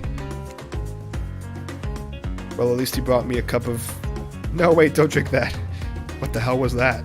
They don't call him Trickster because he's good on a skateboard. And he definitely didn't get that name because he brings people drinks so they can have a good morning. That was almost certainly not coffee, and I don't want anyone casually poisoning, imprisoning, or torturing you yet. This is supposed to be a tropical paradise, the type of place you give a 5 out of 5, 10 out of 10, 2 thumbs up review to. Not an eternal prison of pain. And please make sure to leave a review, it really helps with the algorithms. Speaking of algorithms, like, comment, subscribe.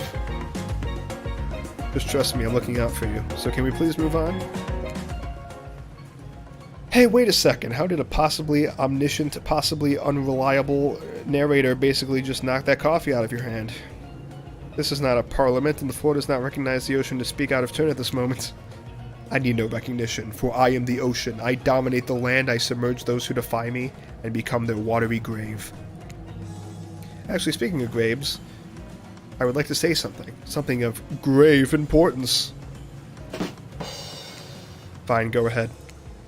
Even if this place is an eternal prison of pain, and I'm not saying it is, even a place of extreme horror can still receive a 5 out of 5, 10 out of 10 thumbs up review if it was crafted with love. I know that's the type of thing you're into.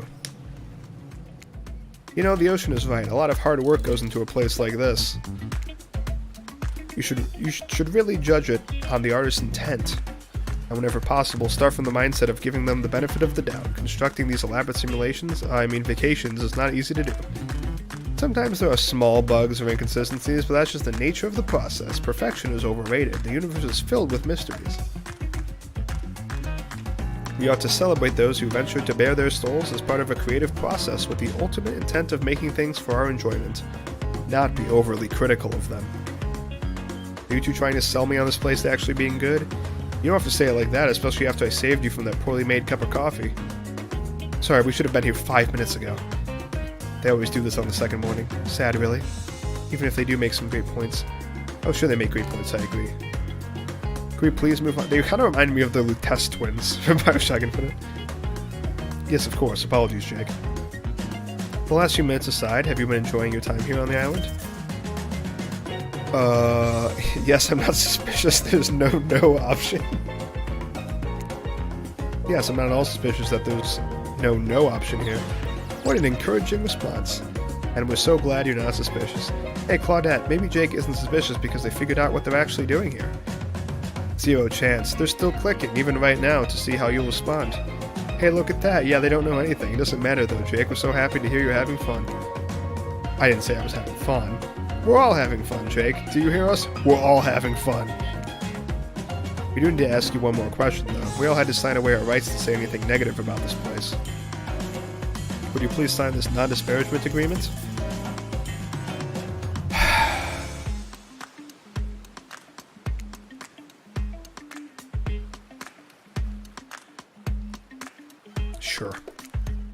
Yes, I would hereby agree to participate in a verbal contract stating that I, Jake, will never say anything negative about my stay here on this island. Perfect. Delightful. Excellent. Yes, yes. Hey, Jake, it's still totally cool if you have constructive feedback. This place, to leave that, is in a positive review, because we all know that nobody reads negative reviews of games or resorts like this. Anyway, I see Dwight and Claudette have gone into a trance, and with the grumbling I hear from your belly, that can only mean one thing. Breakfast. Where's Spirit? Perfect timing, everyone rolls into the dining area to lard up those sexy little bellies with pancakes and bacon, and so much for maintaining those beach bods. We're all half naked in a tropical paradise. Can we get some strawberries here, a yogurt? Magical powers will only get you so far. Even killers watch their sodium intake. You take your plate and sit down, thinking about yesterday and the whirlwind of feelings you experienced. Danger, dread, disorientation. Whoops. It looks like you're not the only one doing some introspection, though. Trapper stands up to talk about how his day went, in case anyone was wondering. Personally, I wasn't. I can't imagine you can make me angrier today than you did yesterday, but I really hope you do. I really, really hope you do. Unrelated. Anyone see where I left my cleaver? Ha, just kidding. I always know where my cleaver is. Well, that was your bizarre. Back to breakfast. Nope. Now Huntress steps up to talk about her feelings. At this point, anything could happen. I'm open to all the possibilities that the strange island has in store. How open-minded. Ah, well, that surely must be it. No one else would weirdly stand up during breakfast. And just like that, here comes Spirit. Did anyone sleep well? I did, or should I say did not. I haven't slept in 20 years on account of the whole burning quest for familial revenge thing, and last night was no different. So in that case, it was exactly how it should be. Got a lot of reading done. Hey, Matthew. Who are you going for? Who's in the thumbnail? Who do you think?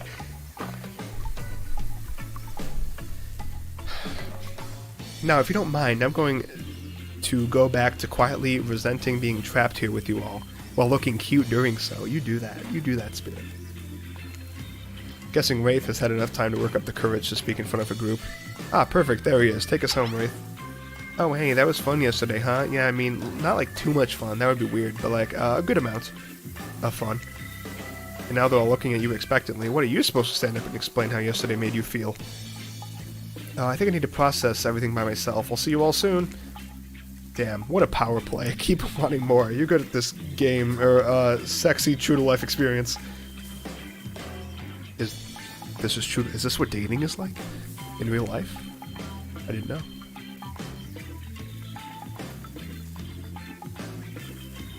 In fact, I posted on the subreddit that I beat Spirit endings. I got called up by multiple people.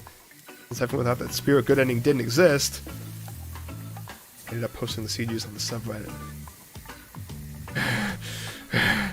I want to see him. Well, I don't want to see him now. I want to see. I need to earn them. Okay. Well, now I'm concerned I'm not going to get the Spirit good ending if it's that hard to find. Like, jeez. I'm a little worried now. After breakfast, you head to the hot tub by yourself to clear your head. Yesterday was, in short, a lot. Before you get there, though, something catches your attention. You hear that? Who are you addressing, me? Well, yeah, I guess. That is okay, right? You know, I might be pursuing a relationship with one of these 4 fine killers, but it feels like the person I'm getting to know the most is you, narrator. It's only okay in so much as it serves to illustrate that you've lost your mind, seeing how I'm not real and all. Yeah, I heard it this time. I think it's coming from behind the pool shed. No, stick it in there. A little more. Oh yeah, that's it, yes. Oh, how does that feel? Intense. Nice. Yeah, that feels right. This is uncomfortable. Now I want you to take that and put it right... Yeah, you know what I'm talking about. Just like that? Exactly like that. I swear I had no idea these two even do whatever it is they're doing. Please say something so they know you're close by and can hear everything. Oh wow, look at this super cool bottle of Trickster brand suntan lotion someone left on a chair. Anyone know where I can buy some? Damn it! Oh, come on, a little privacy, please? Dwight and Claudette. Dwight's panting and Claudette has a crazed look in her eyes. Sorry, I didn't know how else to let you two know I was here. And that I could hear you, well, you know. No, what? What do you think we were doing? You were doing... I don't know exactly what you were doing, but it sounded like, fun. You two think people trying to find new ways to kill each other in a desperate search to make their own death permanent is fun?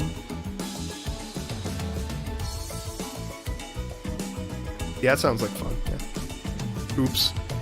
We have 5 minutes to ourselves every day, and we spend it hoping if we stab each other in just the right spot, we won't get resurrected.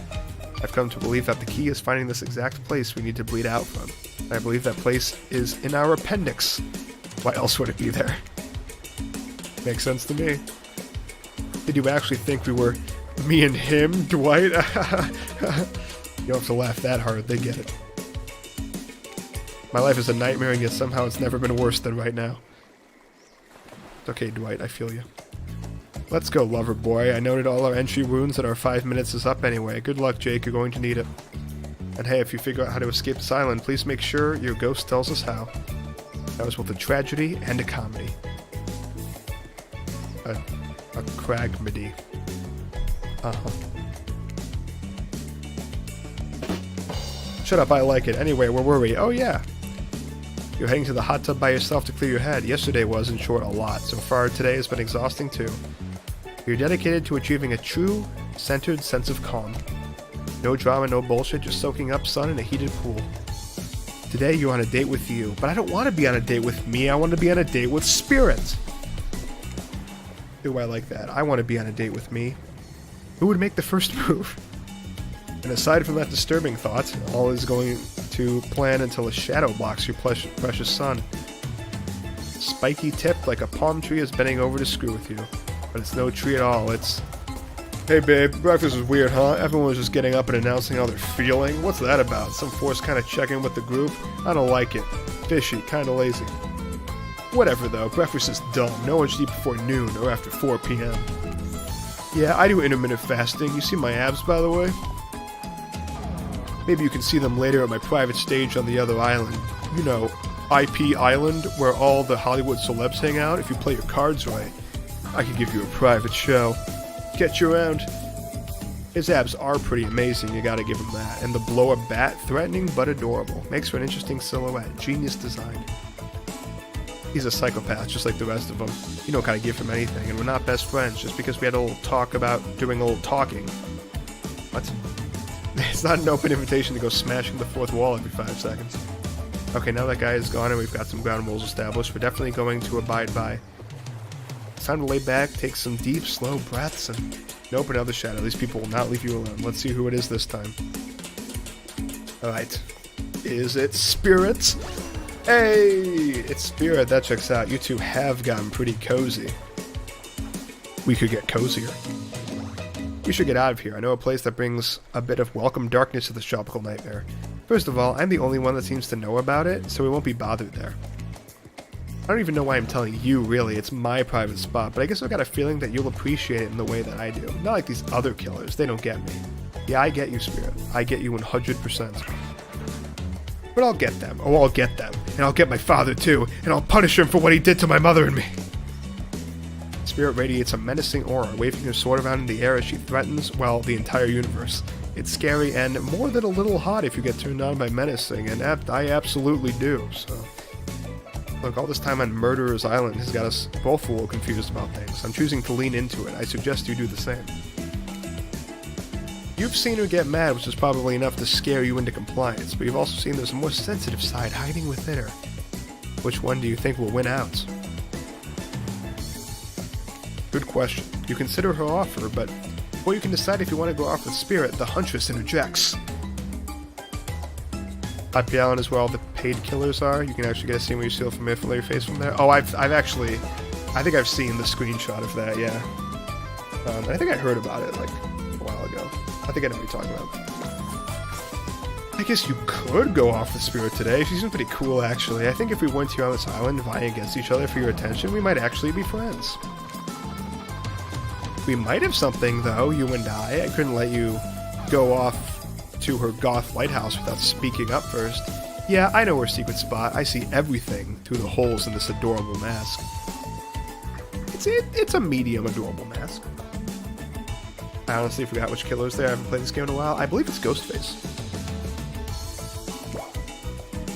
So spoiler alert. I'm probably not gonna. I'm not gonna go for all the secrets here. I'm just trying to fuck Spirit, and that's all. So my offer stands. We can still hang out today. Plenty of room at my cabin. Wink, wink.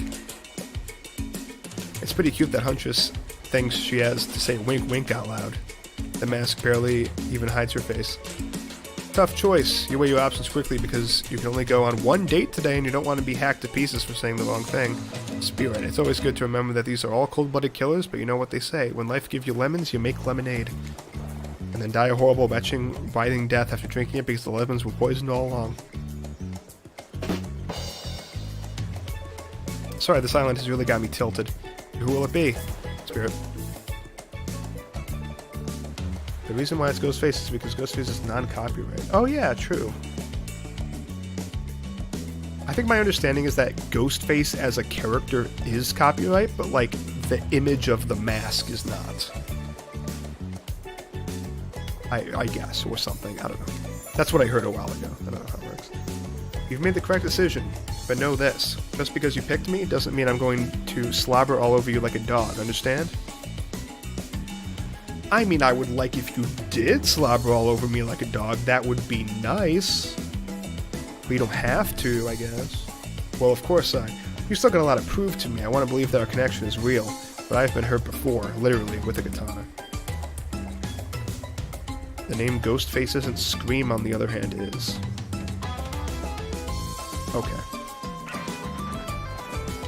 Maybe it's like the characters who are Ghostface in the movie? Like the names of those characters? I don't know.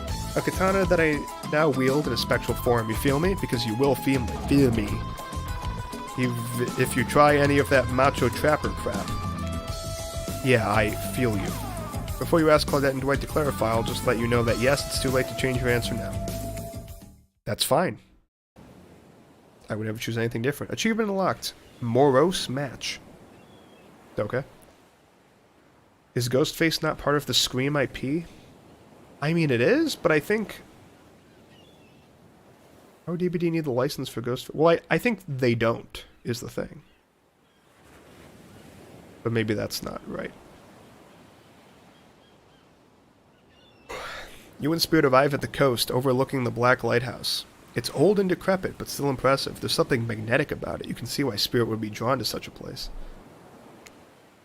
You look Spirit up and down and notice that she's wearing all black, just like the lighthouse. I mean, she's got some red too, but yeah. I'm noticing a bit of a theme. Is black your favorite color? Black isn't really a color at all. It's the absence of color. It's a void. Then why doesn't he cost Eerie shards? I don't know. They wanted to use the Scream version, but they ended up making their own instead. Ah, I see. He probably just cost Eerie shards because they figured because he's from something they could get away with it.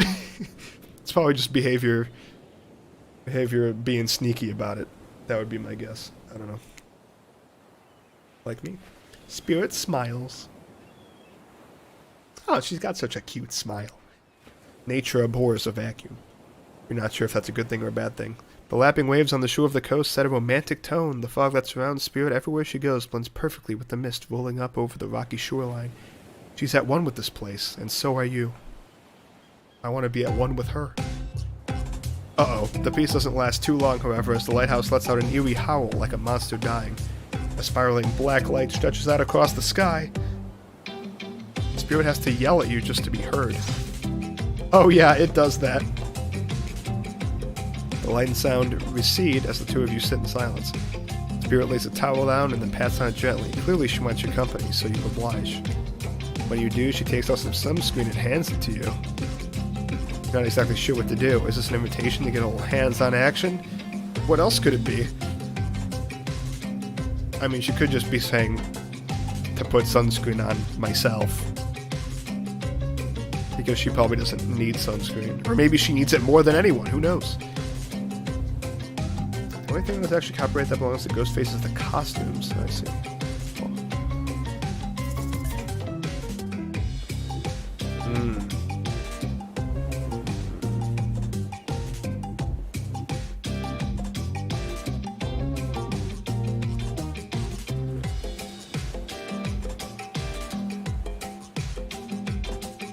I'm gonna play dumb. I'm gonna say thanks. Thanks, I forgot to bring my own when I lost my memory and I fell into the ocean. No problem, I figured as much. Okay. Spirit turns away while you slather lotion all over your body. You need a little help reaching those difficult spots? What are the difficult spots exactly? You see a hand float around your back. Oh shit. It's going down. Sure, why not?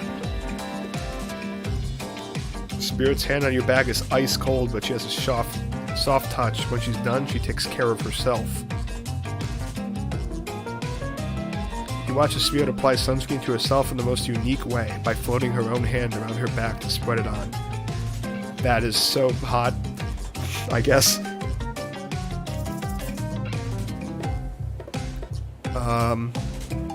Ask about the shards of glass sticking out from her. Say nothing. Comment on her floating hands ability. I don't know, she might not want me to comment on the floating hands ability. It's gonna bring up bad memories of her being murdered by her father. I don't know if I want to go there, you know. The shards of glass, though, I don't know what's that about. What's that about? I'll ask about the shards of glass. So if you don't mind, what's to do with all those shards of glass sticking out from all over your body? You really want to know? You're not creeped out by them? No, I think they're hot. You're not creeped out, just nervous because you know the answer might be very personal, but she's a person you want to get to know. Person is a strong word, but yeah, okay. I was just thinking about what you must have gone through to end up like that. It had to have been horrible. It was worse than death. At least death ends eventually. And I wouldn't want to forget it. It literally made me who I am right now. Truth is, I could pull out all these bits of glass that are stuck in my flesh out right now if I wanted to, but I don't want to. Each shard is a reminder of what my father did to me, and what the world did to him. That's why I refuse to play the universe's game. I hate the idea that I'll be forced to succumb to pressure the way he did in the end. The way that fear and anger filled him up and then came bursting out. The way his misery flooded our home and drowned us all. Yeesh. It's hard not to think about revenge. The dragon inside me, it's doing to me what the world did to him. I have to fight it. Even though it gives me strength, I must maintain control. You're stronger than he ever was, I'm sure of it. I appreciate that, Jake. Oh, no problem. No problem, Spirit. I suppose a little help isn't a bad thing. In life and love, this world is a lot to endure alone. Maybe I could use a little assistance reaching my delicate toes for a bit of lotion. You know, having your body contorted into these vengeful poses, it really is a number on my joints. Big, massive W, boys. Let's go. It rubs the lotion on its skin. Yeah, okay, let's fucking go. Let's fucking go. Perfect. Perfect. Fuck. You missed completely. I'm sorry. Perfect. Perfect. Well, I suppose that the lotion made it to where it was supposed to be going eventually. I only missed one, okay? Jeez. And you weren't too incredibly wasteful. I'm not a woman who believes in rushing through things just to get them done. Okay. If there is a next time, I'm sure you'll do even better. You look up at the lighthouse. It's ominous dark form hovering above this moment between Spirit and yourself. Evil as it clearly is, in this case it does you a solid by blowing out another ominous moan, and a burst of black light that rescues you from this awkward silence. Hello? From seemingly out of nowhere, an ancient-looking ship appears in the water. It glows, itself a thing of death, a spirit of a ship that once sailed these seas centuries ago. A tattered black flag whips in the ocean above the ship as it careens toward the shore, before crashing on the rocks. It must have been drawn in by the lighthouse. You hear the distant shouting of sailors as the old wooden ghost ship breaks up and sinks into the water. Oh right, it does that sometimes too. Should we do something? No, the sharks will take care of it. Within a minute, the ocean is quiet again except for the waves. Note to self, hungry sharks. But these time-traveling pirates, or whoever they were half sure you saw one of those skull and crossbone flags, not the only ones drawn here today. Wraith! It's Wraith, he has emerged from the palm trees behind you. I didn't come here to break up your date or something. I came here for that. Wraith points to the lighthouse. It is indifferent to his attention. I've been seeing it in my dreams, shining its strange light on me. I can't avoid it. Through woods and walls, nothing seems to stop it from reaching out to me. Duh, it's a haunted lighthouse. It does that to everyone at some point. You're no more special than me, those dead pirates, or that mermaid I saw washed up on shore that one time. You. Mermaids, by the way, aren't even close to as beautiful in person as they are in movies. More sea witch than underwater princess, if you get my drift. It's all part of a vast conspiracy, an epic river of lies that runs beneath the island or something. I'm pretty sure I figured it out, the basics anyhow. If you come with me, I can... I saw a Minecraft post thing up by Let's Say finding cherry blossom trees. Huh. That's cool. You can get cut. Spirit waves a katana, nearly trimming a couple buttons off of Wraith's tropical top. He takes the hit and backs away a few steps slowly. For the quiet guy, he never really shuts up. Okay, be that way, you'll see. Alone at last, tension broken, deathly moans quiet. And Wraith banished back to wherever he hangs out. You scooch closer to Spirit, breathing in the damp, foggy air that seems to emanate from her. It's not quite clear how that whole fog thing works, but you don't even care. You're feeling this moment. Spirit seems to be feeling it too. She starts to adjust her robe and get a peek at the bathing suit underneath. For someone who seems intent on proving how little she cares about what everyone else thinks, she puts a lot of work into getting into that suit. It's got straps for days. However, you're so focused on what's happening with Spirit, you don't see the next interruption coming. God damn it.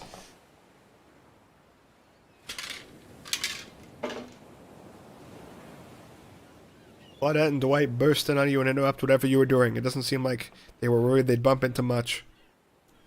Wow. We're here to make a very dramatic announcement. Well, technically we're here to invite you to join us back at the beach. No!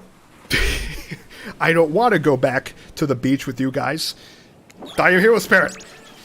We'll be making a very dramatic announcement. It's hard being the producers and the hosts. Aren't survivors supposed to work in groups of 4?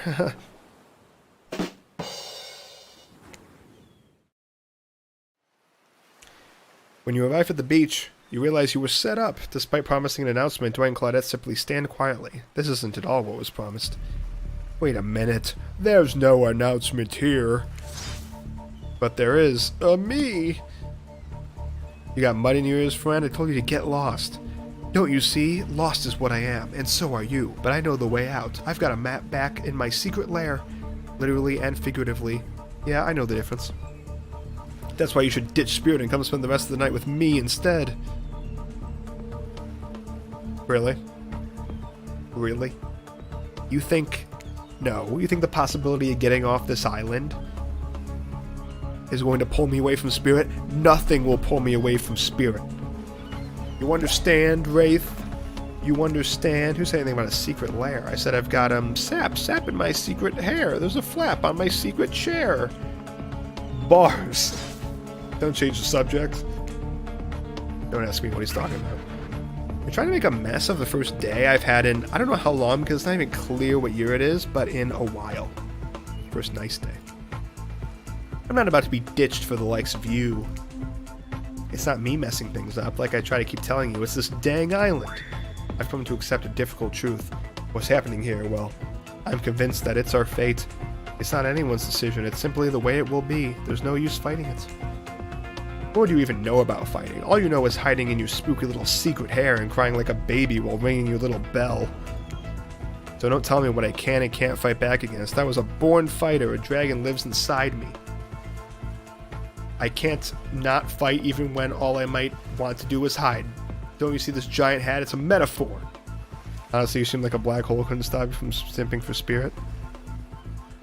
Nothing will stop me from simping for Spirit. Nothing.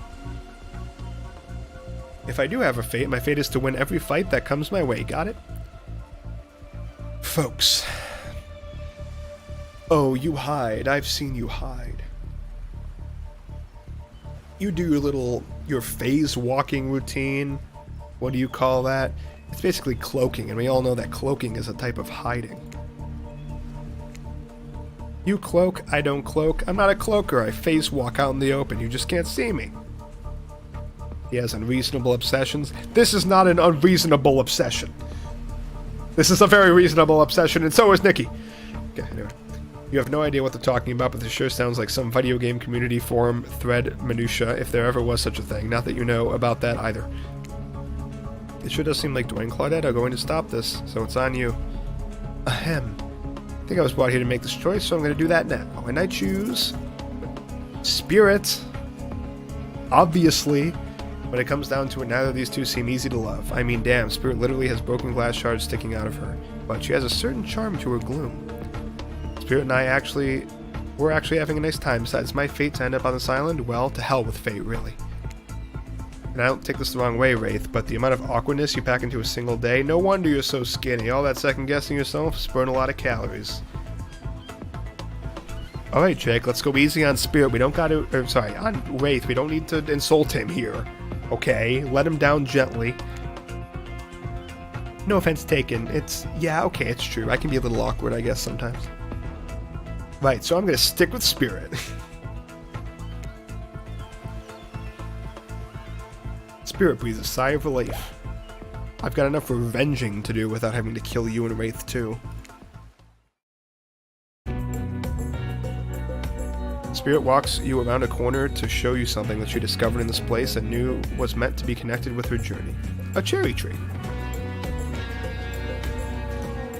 It's just a small sapling, but has begun to sprout flowers. It doesn't make sense to see a cherry tree here in this place. It also doesn't make sense to see a ghost in a black bathing suit, so you just accept it. As Spirit steps up to the tree, a cold breeze pulls some petals off and they come cascading through the air around the both of you. Oh, look at that! It's the petals! Do you know the meaning of Is this why you brought up the cherry blossom trees, or is this a coincidence? They're beautiful, but also quite symbolic. Of course, like all good symbols, their meaning is pretty complicated. What do they mean to you? For many people, being among cherry blossoms is like being at a celebration of life. People travel great distances just to be near their vibrant beauty. However, as beautiful as they might be, they aren't magical, they're simply flowers. They quickly die and fade away, and for this reason they are also a symbol of the fleeting nature of life, of our fragile mortality. In a way, it's the specter of looming death that calls attention to this special moment, to see and appreciate life. How does that duality make you feel, Jake?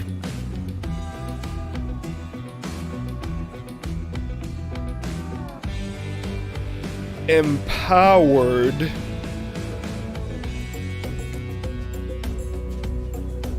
The knowledge that life and death are a cycle has always given me peace. Accepting the fleeting nature of life, like the beauty of a flower in bloom, allows me to appreciate the moment without being too hung up on what comes next. Uh-oh. As you explain, Spirit's face begins to look sad to you. You're not sure why. It's not the happiest topic, life and death, but why should that matter? And then it dawns on you. Spirit has been trapped in this ghostly state of death with no hope to cycle back, no rebirth or mode of blossoming life long gone. That scary time of death and decay that comes after the good part, that's Spirit's eternity. I feel like an idiot. I wasn't talking about you. I wasn't even thinking about you. What do you mean you weren't thinking about her? You were always thinking about her. Put your head on straight. Jake, jeez.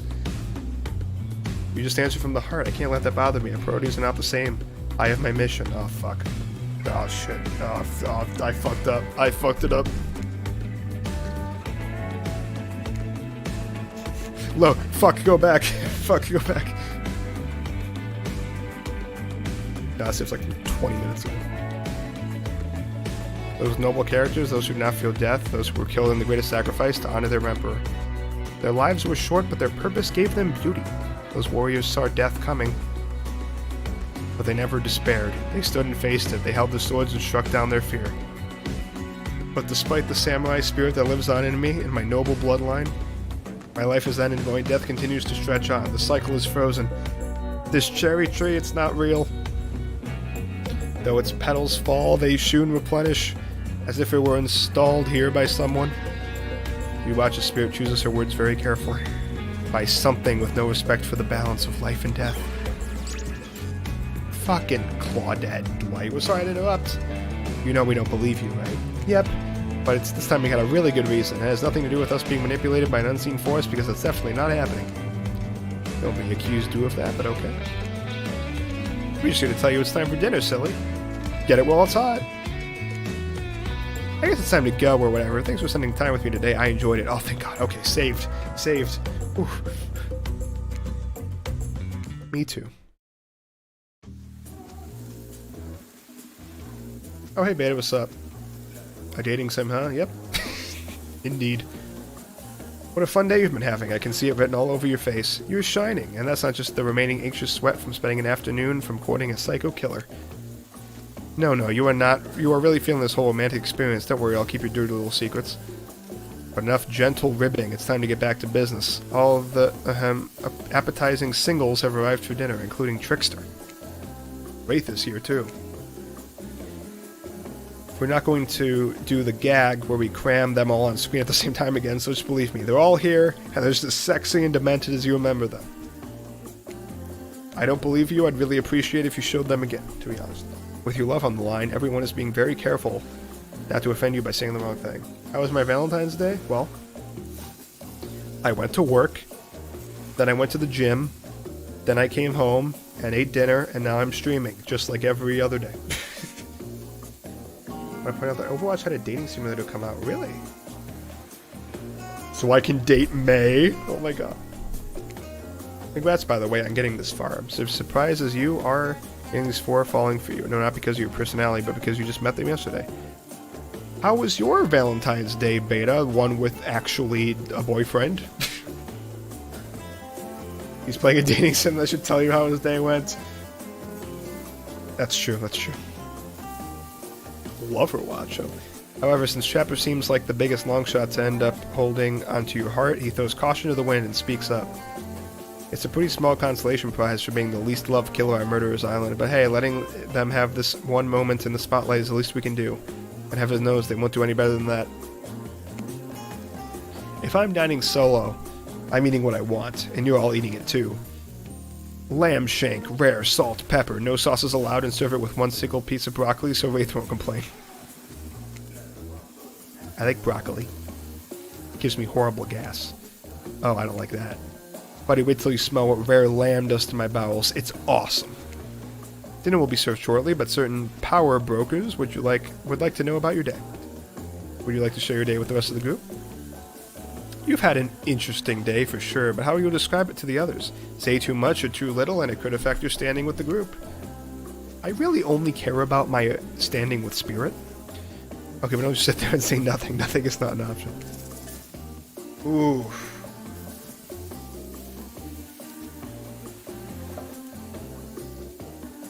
Just play it on Valentine's Day and entertain people, and no one will call you a creep. Yeah. I'm not doing this for my benefit. This is for you guys. This is for your benefit. I'm merely entertaining. The youth center I volunteer at is throwing Valentine's Day party today. Oh, cool. Even though it was yesterday. Oh, right, because you're hours ahead of us. Ooh, this is tough, guys. This is tough. This is tough. Do I gush about my date? Or do I be coy?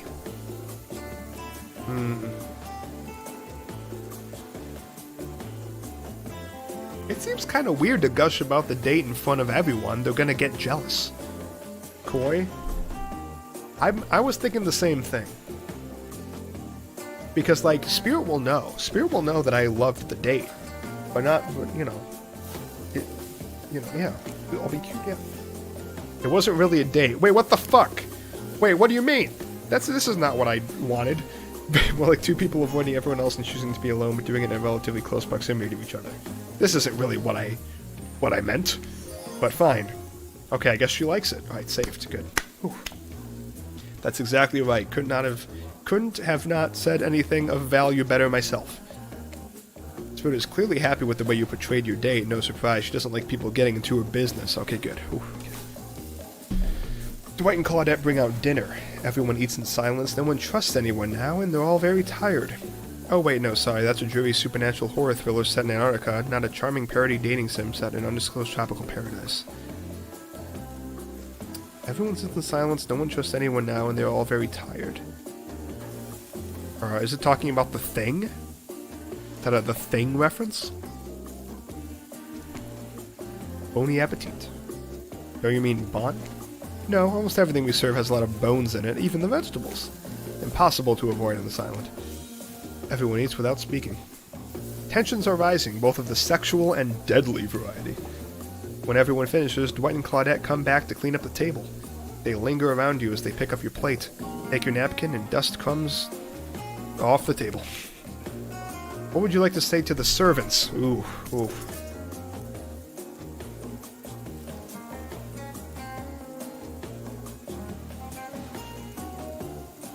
We should thank them. Your top-notch service is much appreciated. Everyone, if you would please to be so kind as to follow us to the fire pit, we'd greatly appreciate it. We've been told something big is going to happen, something that will change everything. Oh. You can go unwillingly, or you can go willingly, or you can go unwillingly. You have no choice. Tough cookies. Did you have a choice in how you said that, dweeb? Yes, and I immediately regret how I did. Good. Something needs to change around here. Fire is rebirth. Fire illuminates the soul. I hope the fire isn't too smoky. Smoke hurts my eyes. I have pretty sensitive eyes. I'm also horribly afraid of it. The fire, I mean, not my eyes, because of childhood trauma involving fire. Shut up, Wraith. No one cares about you. And finally, everyone starts moving toward the fire pit, if only to get away from Wraith's complaining. True. You take a seat on a comfortable log, feeling the fire's heat against your skin, and wait for other killers to take their places, wondering who will want to tell a story this time. Can Spirit tell another story? Will narrator tell a story? I bet they've got a stunningly creative mind. Hey, you think, are they allowed to simply place thoughts in my mind like this? Doesn't seem fair. Everyone makes their way in, but something unexpected happens. Nothing happens. Something almost always seems to be happening here, so nothing is probably not a great sign. Oh, cool, and now everyone's looking at you. Oh, God. So, do something. Should I pick someone to tell a story, or should we play charades, Boggle? Well, we were actually thinking, why don't you tell us a story? Uh-oh. Wraith points his spine and skull staff thingamajig at you. You duck out of its way, who knows what the thing can do. Probably shoot lasers. Try not to bore us. We're just very interested in you. Don't speak for me, Huntress. Wait, are you not interested in me? Are you not interested in me? Spirit? Now you can't tell if you're warm from the fire or if it's your nerves heating up. I know that fire is right here, but maybe if we stop talking about it all the time, we can start to pretend it's not here and doesn't, threaten to burn us all alive. He's not supposed to hear me. Get out of here, Wraith. Jake was about to make an important decision about telling a story or not. I feel like I've got to tell a story, because Spirit's a natural storyteller, and maybe she'll like me more if I'm also a storyteller. So I'll tell a story. Sure, I'm game to tell a story. Oh, Trickster's here. I hope it's a mystery. Oh, okay, so what kind of story do you want to tell? Ooh. It's gotta be romance, right? Gotta be romance. I'll tell a romantic story. About two lovers who take poison together and die foaming at the mouth? Or about two strong hunters who meet when they try to bludgeon the same wily Wolverine? Not quite, it's about my parents. Sure, they met at a party in college he was hosting. She'd been dragged there by some friends. They couldn't have been more different, and yet as the night went on, they were drawn to each other. She made fun of his taste in music, and he took an interest in her major, women's studies. They were married within 2 months. That's quite fast. Bit too soon to know if you can trust someone, don't you think? It's so sweet. Exactly, I learned a lot about love from them. If you know, you know. Some people don't need years to get acquainted with their partner. Yeah, sometimes you only need 2 days, Spirit. Just like how long we've known each other. Actually, it's been more like a day and a half, but whatever. Love could spark from a mere look across a campfire. Stares intently at Spirit. Now you've got their attention. Each killer has furiously attempted to catch your eyes from across the fire pit, except for Trickster, who has wandered over to the bar and is loudly playing his own music on headphones to drown you out. Okay, I feel like I should start saving more often in case I fuck something up. Okay, that was not a very good story. I don't mean to insult you, but it's actually quite bad. Sorry if this narrator keeps it real. We can't just end it there. Who else would you like to hear a story from tonight? You look from killer to killer, trying to decide who might be the most entertaining.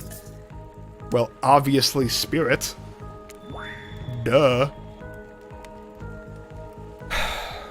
You don't want to tell a story? I suppose I could tell a story. I don't really want to, but anything else I say should be better than whatever you get out of anyone else in this group. So true. You're just the best at it. Like all good stories, I stole this one from someone in the past who is dead now and can't do anything about it. It's called The Bride, or I suppose technically the fiancé. One winter, a young couple decided that the next spring they would be married. The two were madly in love and could not wait for the snow to melt so they could join in matrimony and unite their souls for eternity. Per the latest bridal trends, they decided to have their wedding ceremony at the edge of the woods by a beautiful, shabby, chic farmhouse. Together, they spent months planning the details of the wedding. The two created invitations, figured out seating arrangements, and tasted 100 cakes before settling on the perfect one. They chose Lilikoi, by the way, so fancy. Okay, when it came time to figure out the decorations, however, the bride, or the fiancé, I guess, since she wasn't actually married yet, wanted to take the lead and set the style. After all, her boyfriend had been wearing cargo shorts and open-toe sandals for pretty much their entire relationship, so he was definitely not to be trusted. Having decided on such a lovely natural setting for the ceremony, the fiancé decided that she would create a unique floral arrangements from the local wildflowers that surrounded the farmhouse. As soon as the sun rose on the first day of spring, she set off into the woods. Each day, she spent hours mapping out where the best blooms could be found and prepared to pick them herself in the morning of the wedding, so that they'd be at the height of their freshness and beauty. Enamored with the incredible variety of flowers in the woods she surveyed, the bride, or the fiancé, since they had not yet been married, became obsessed with knowing just how many there were, so that she could choose the absolute best. When the fateful morning of her big day finally came, the fiancé told her husband-to-be that she had one final errand before the wedding. Excited for the ceremony to come, she dressed in her beautiful white gown and set off into the woods to gather flowers. Treading carefully, she followed her route, selecting only the best stems and collecting them in a basket. However, when she came upon a once familiar clearing, something was not as she expected. Somehow it was more beautiful now than it had ever been before, and just on the edge of her view was a new bush filled with blossoms so vibrant and colorful. She became dizzy just looking at them. But the fiancé ignored her stunned spell and pressed ahead, scooping up flower after flower, and every time she did, she noticed just further out ahead, and possibly even more beautiful blossoms. Carried by the sweet fragrance of spring air, the bride, or the fiancé, crept farther and farther into the woods, until she turned a corner, stepped over a mossy fallen tree trunk, and realized she had been here before. But this wasn't the clearing she remembered, or at least not how she remembered it. The florals were suddenly overripe, decaying, falling from their stems into festering moldy piles on the floor. Where bees had been, now only flies buzzed. Where the scenes of flowers had once intoxicated her, the odor of mildew now made her sick. The new hook, the new outfits come with different lobby music. Ooh. She turned and looked back, but the path was dark. Into a shadowy glen she walked and walked and walked. That day, as guests gathered at the farmhouse, the fiancé was nowhere to be seen. Her friends, family, and love began to look for her, but to no avail. They searched the pasture, the tree line into the forest, but there were no beautiful wildflowers or young lovers to be seen. Just old dead trees, trampled vines, and moss-covered rocks. The fiancé stayed a fiancé for eternity, always wandering, looking for fresher blooms to clip, but never finding them. Distracted by a never-ending search for perfection, able to see that you are loved for who you are, out there alone. I thought it was beautiful and sad. Just like someone we know. How was story time? A lot of people like to take post-shots at sequels, pot shots at sequels, but I think every good story deserves a follow-up. When you think it's the end, the sequel is almost never as rewarding as the original. That's why I'm much more of a fan of the episodic style of storytelling. Knowing it's a series takes a lot of pressure off any individual installment and builds a greater sense of community between audience and creator. Tell me, Jake, if you could delete any sequel from existence, what would it be? Don't answer that, we actually don't care. We're just trying to make sure that we seamlessly move on to the next segment of the evening. Ooh, what would I, though? Any sequel? Does it have to be a movie, or no? I'm a big fan of the Fossil Fighters games. The third one is garbage. Delete the third one. Wreck-It Ralph 2. Wreck-It Ralph 2 wasn't that bad, I don't think. Lion King 2. I don't think I've seen Lion King 2. God forbid my spall talk get in the way of romantic Twilight moments. Dwight, I'm gonna need you to shut your yap trap. You know what we need to get back to? That thing we do whenever we're not on screen. Okay, you have fun tonight and try not to wink end up dead. Why did you say the words wink out loud, and what kind of double entendre are you getting at with the end of dead thing? Dwight didn't like it as much as the original. Oh, I agree. It wasn't as good as Wreck-It Ralph 1, but I still liked it. Not since the accident. And you do know all that these people are despicable criminals with double-digit kill counts, right? Well, except for Spirit. She doesn't really belong here. She's strictly a victim, not a perpetrator. No wonder she's pissed. Aw. Did I hear someone trash-talking Spirit? Fill me in. What do you say we take this talk to the hot tub so I can soak this bod while I roast that ghost with some killer hot takes?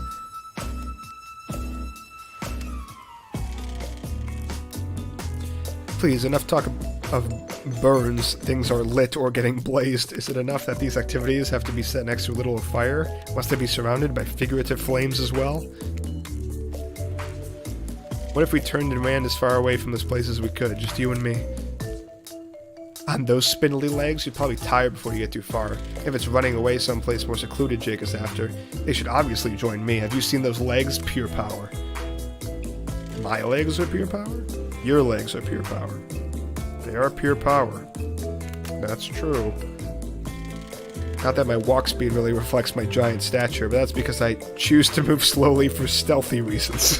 It's my own choice and completely logical. Well, it's because you can throw hatchets that it wouldn't be balanced if you could move faster. Why is everyone so obsessed with comparing themselves to each other and creating drama? I'm so over all that.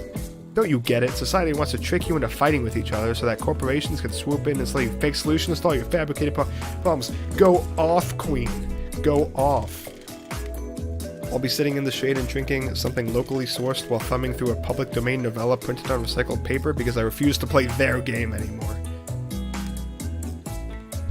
She's so hot. It's like she's actively trying to be unappealing as possible. Does it really turn anyone else on or just me? Oh, it turns... Oh, it sure does. To be fair, I just can walk faster with an iridescent bird. Despite Trapper's insatiable appetite, it seems his attention, along with the intention of everyone else, is still on you for the moment.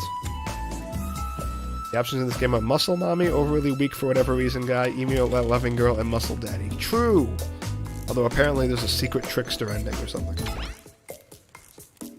If you could, I don't know, just pick one of us. Maybe we could all move on with our lives. Or, you know, some special projects you might have going. You heard him. Who will it be? Who will you head off with for an evening activity?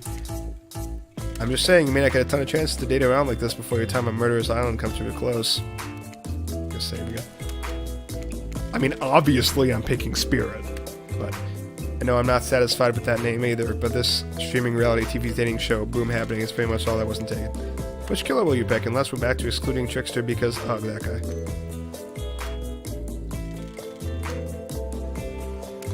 Won't Huntress because she can crush me in her thighs. Thank you and good night. I mean, that's fair. That's fair.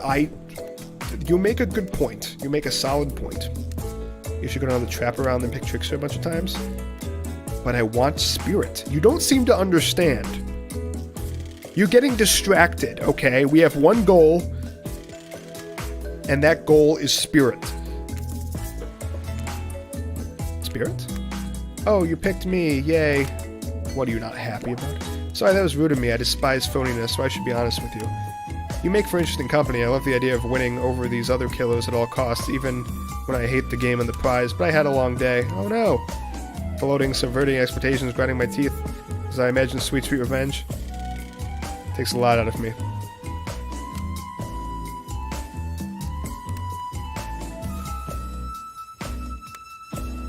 Okay, Matthew. Spirit baby, plus to be fair, he still has that comb, and if he breaks the spirit, will probably kill him. I have the comb!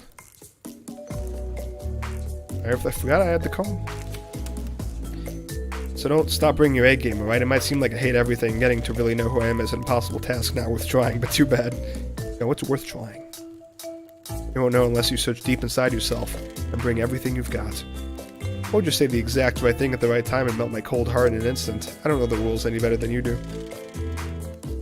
Fair enough. See you at the bar, I guess. You arrive at the bar to find Dwight and Claudette both holding cocktail shakers, surrounded by a bevy of bottles for assorted boozes. Who's ready? To get wasted! Well, I don't drink, so not me. Oh yeah, me neither, Spirit. What are you doing, Jake? Shut up! You don't really drink ever? Is that like because it will fall out of your hole in your stomach thing? Or I don't drink alcohol because alcohol is a poison of the body and the mind. I don't need to act like a fool to have a good time thing. I agree completely. Why did you choose a mixology lesson as your romantic nighttime activity? Everyone knows this kind of date is just an excuse to get loaded up on booze and make terrible decisions. It's true, not a single person has ever learned anything on one of these things. Dwight, no, that's not true. You learned how to try a terry not using a stem, using only your tongue. Whoa, whoa, who ordered the soda with a splash of my private business? Because that's off menu. Well, I know what I'm drinking to forget the night. Mixology is a real thing and it doesn't require alcohol to be interesting. I'll have you know that I worked at a restaurant before I was violently executed. By your father. On whom you will have your bloody revenge. Right, well, so be it. How about you, Jake? Do you drink? Nope. Nope. I've got the impression that tonight will be a night I want to remember perfectly, so I'm going to pass on the alcoholic drinks. Here, alcohol is a false escape. Besides, it's not like sober people can't have fun. That's right, baby, let's go. You watch as Spirit picks a plump cherry and roughly stabs a little plastic sword through it. Cherry juice splatters everywhere, and its little fruity guts flop onto Spirit's lap. Oopsie! Just bought 31 free games to pad my library? Well, that's not... If they're free, you didn't buy them, now did you? Now did you? One of the upsides of wearing black, it hardly shows stains. No take backsies. Why would I take backsies? So, Lovebirds, what drink shall we make? Okay, last time she didn't like the drink that I suggested, so...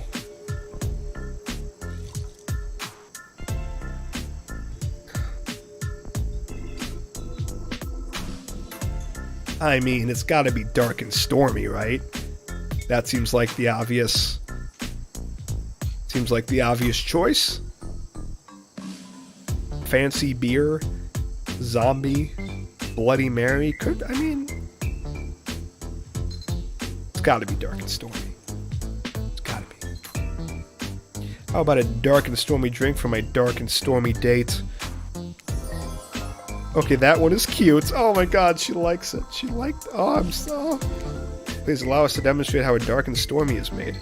First, rum, or in this case rum extract, is a bit of apple juice. It's poured over ice.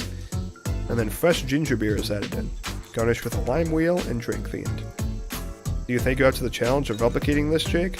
Replicating rum substitute and ginger beer over ice? Don't forget the lime wheel. Rum substitute and ginger beer over ice with a lime wheel. Rum substitute and ginger beer over ice with a lime wheel. Yes, you got it. You're a natural. You're a sassy natural. You and Dwight might have more in common than don't you dare.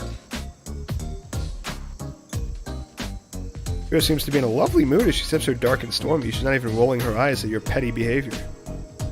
Your petty behavior. On cue, a little dark storm begins to make its way from the ocean. You taste your own dark and stormy as you watch the clouds approach. It's quite refreshing. Isn't this fun? I'm having so much fun. I'm having so much fun with you, Spirit. We have so much fun together, don't you think? Honestly, it's the most drama-free fun I've had since I got here. And since you picked a simple but delicious drink, we've got plenty of time to relax.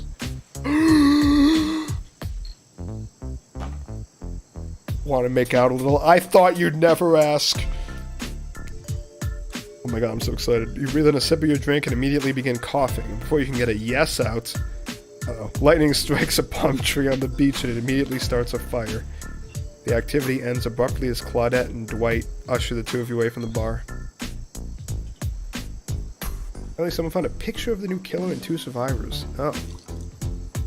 Interesting. Interesting. The gang's all together. Behavior did a sting operation to get rid of a mole. Really? Did they like seeded out information to specific... I'm guessing this is what happened. They seeded out information to specific people to see if it leaked. So then they knew that they did it. Or did they know that they are perfectly capable to leak things themselves?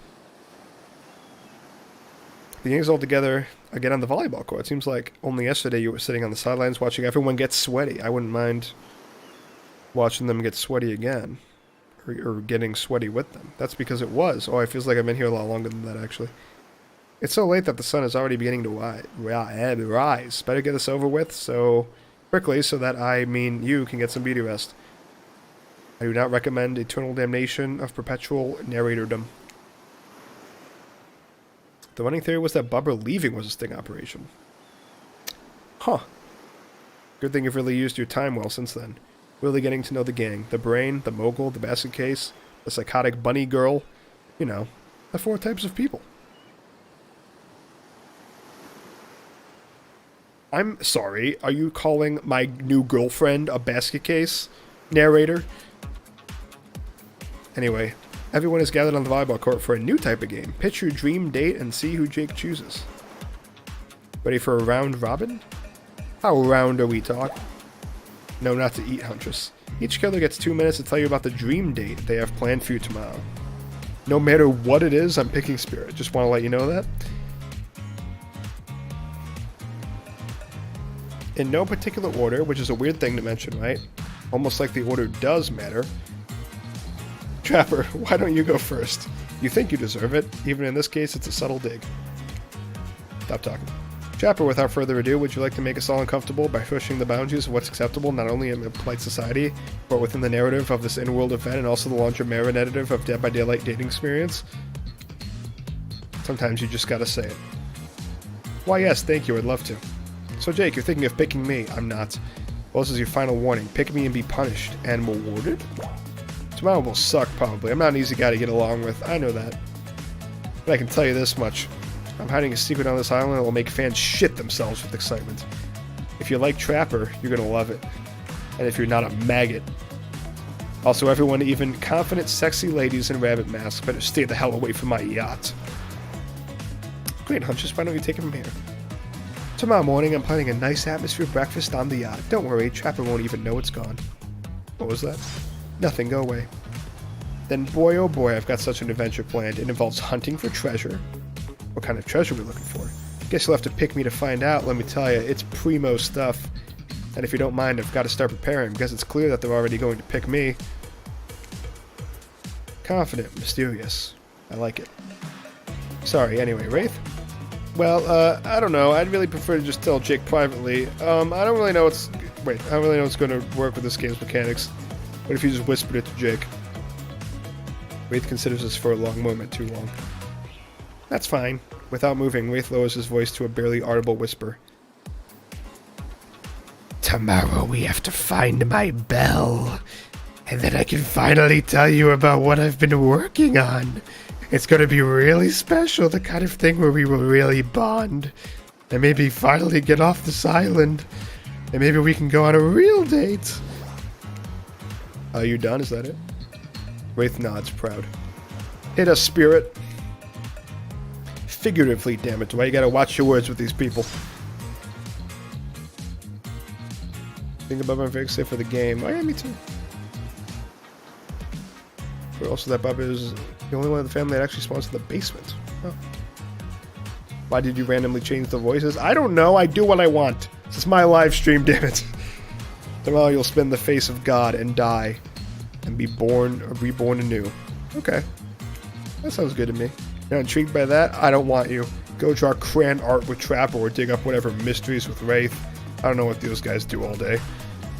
Don't you want to... Do you want to really specifically which god you'll be spitting in the face of? All of them. Sounds great. Let's do it. Okay then, so hydrate tonight if you intend to hang out with Spirit. And time's up, everyone. Gosh, you'll need to dream about these options so you're ready to choose in the morning. Now go dream about all these swoon-worthy options so you're ready to make a choice come dawn. Have a swell night. Did you two forget to mention something? Oh gosh, how could we forget? Before you went off to slumber peacefully, there's one more thing to do. No reality survival dating competition parody would be complete without slinging out one of our contestants who is already teetering on the edge of a psychological break. And giving them a little push.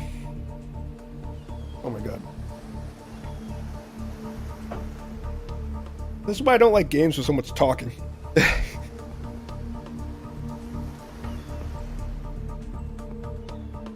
Hold up, this has been a survival dating competition parody this entire time and I'm just now finding out about it?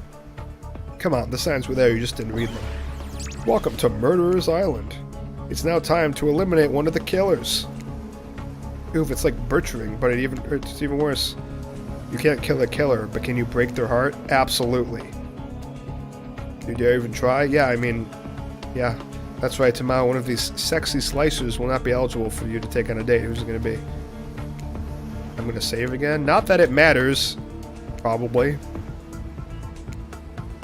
But why? Because it's dramatic, because it's surprising, because it's a classic reversal of fate, and it will hurt someone's feelings, someone dangerous. What's going to be Champer's thought process here? Champer seems like he might throttle you in your sleep if you eliminate him. That being said, at least you'd see him coming. Spirit could be anywhere. She floats, and I hear she can disappear, hard to track. I think if you get rid of Wraith, he might cry, although I totally support normalizing men crying and being vulnerable. It just seems like he might be an ugly crier. Huntress, she might pretend to be okay with it, but then you'll start seeing her behind every tree.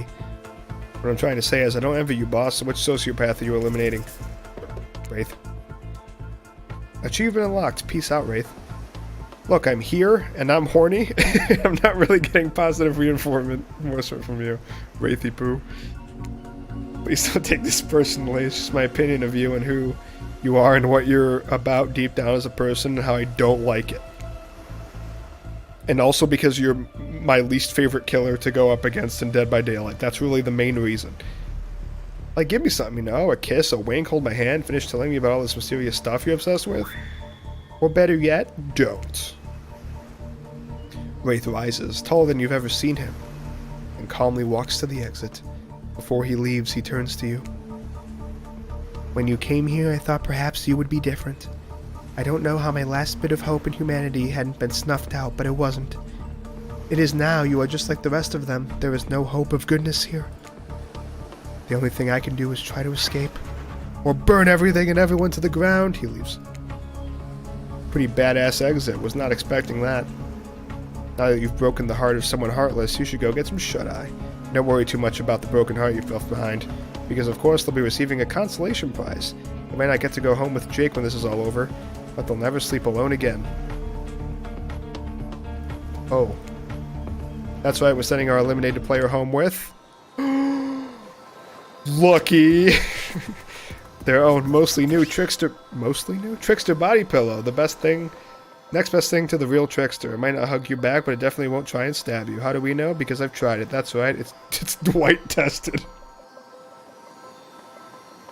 Amazing. Amazing. Love it. Claudette approved. I hope you sleep well tonight, Drake. You're my hero for what you've accomplished. Oh, jeez. Okay. Alright, Claudette. Jeez. The body pillows actually do exist. Oh, I know. They have a big hooked on you logo at the bottom, though. Kinda lame. Not nearly as cool as my Roxy body pillow. How can you sleep tonight knowing what you've done? Not because of the guilt, I mean knowing that there's a legit homicidal maniac who hates you so close by. How can you sleep tonight knowing what you'll do tomorrow? What do you mean, what I'll do tomorrow? I don't know how you'll do it, but you better go before Dwight and Claudette come back and put you to sleep themselves. You know those two. Schedule. Wow, what a crazy way to end the day. An elimination. I didn't even know it was that kind of game. It's already 11 p.m.? What the f... Oh, I thought this game was like an hour and a half long. What the f... Let's check in with everyone, especially with our loser. Everyone deserves a send-off. We'll see how things go tomorrow, I suppose. I'm not expecting anything. I tend to shut my mind off during hard times. If you mean Roxanne Wolf Body Pillow, I'll burn this world to the ground.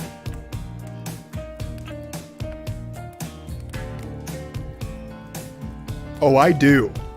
You clearly didn't see that stream. Anyway. We'll see how things go. Yeah.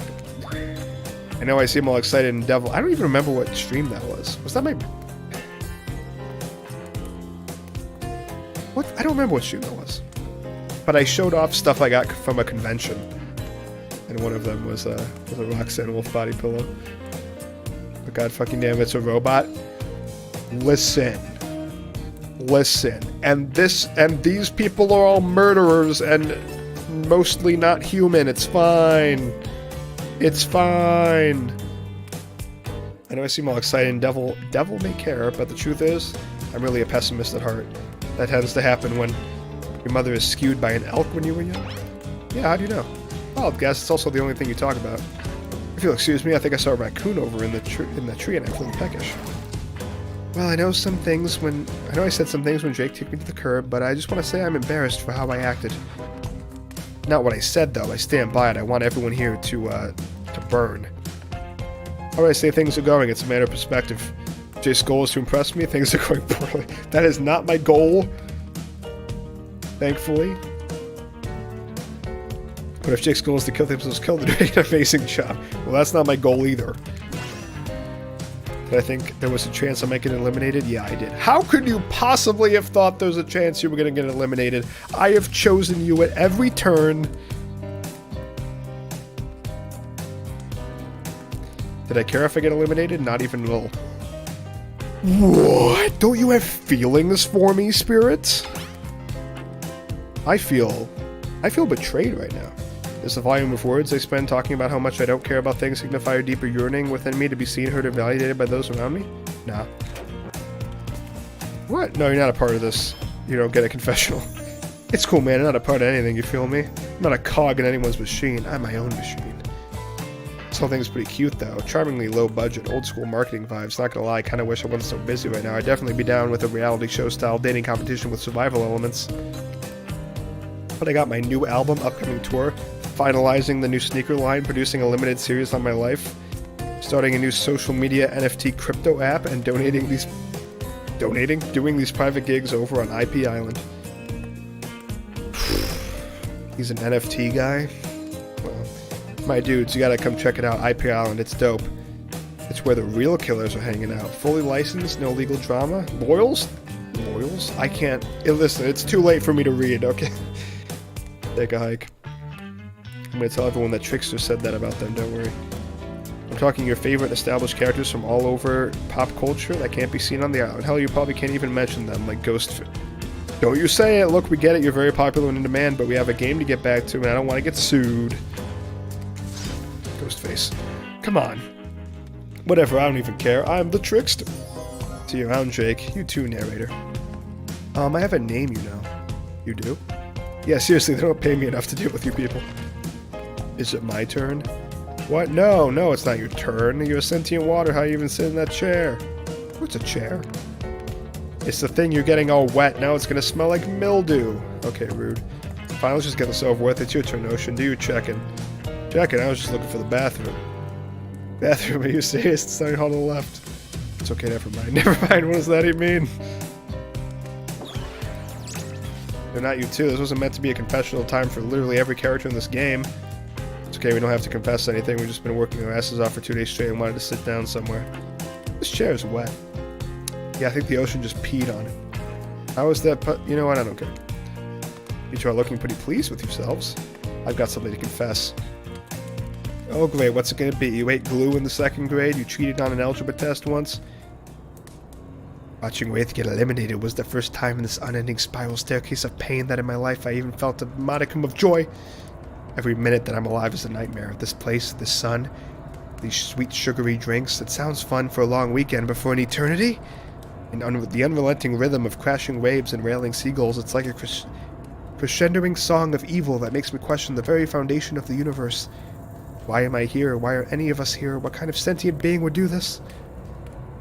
Please, erase me from this existence. Make it so I was never born. Pull the plug on this experiment and let my soul be free. And please get me out of this polo shirt. Let's get you back to bed, buddy. I don't want to go to bed. Going to bed means eventually I'll have to wake up. That's a weird way to end. Well, what are you going to do? You'll let the camera roll long enough? Someone's about to say something crazy. Achievement unlocked. 2 days in paradise. Anyway, seems like everyone's had their shot to annoy me tonight, so hit the hay and get some rest. Tomorrow's going to be a doozy. Tomorrow going to be a doozy? Okay, hold on a second. I am going to get more water because I am very thirsty after non-stop talking for 2.5 hours. Wait. Yeah, 2.5 hours. Yeah.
Love a Hooked on You beach stage in DVD. That'd be cool.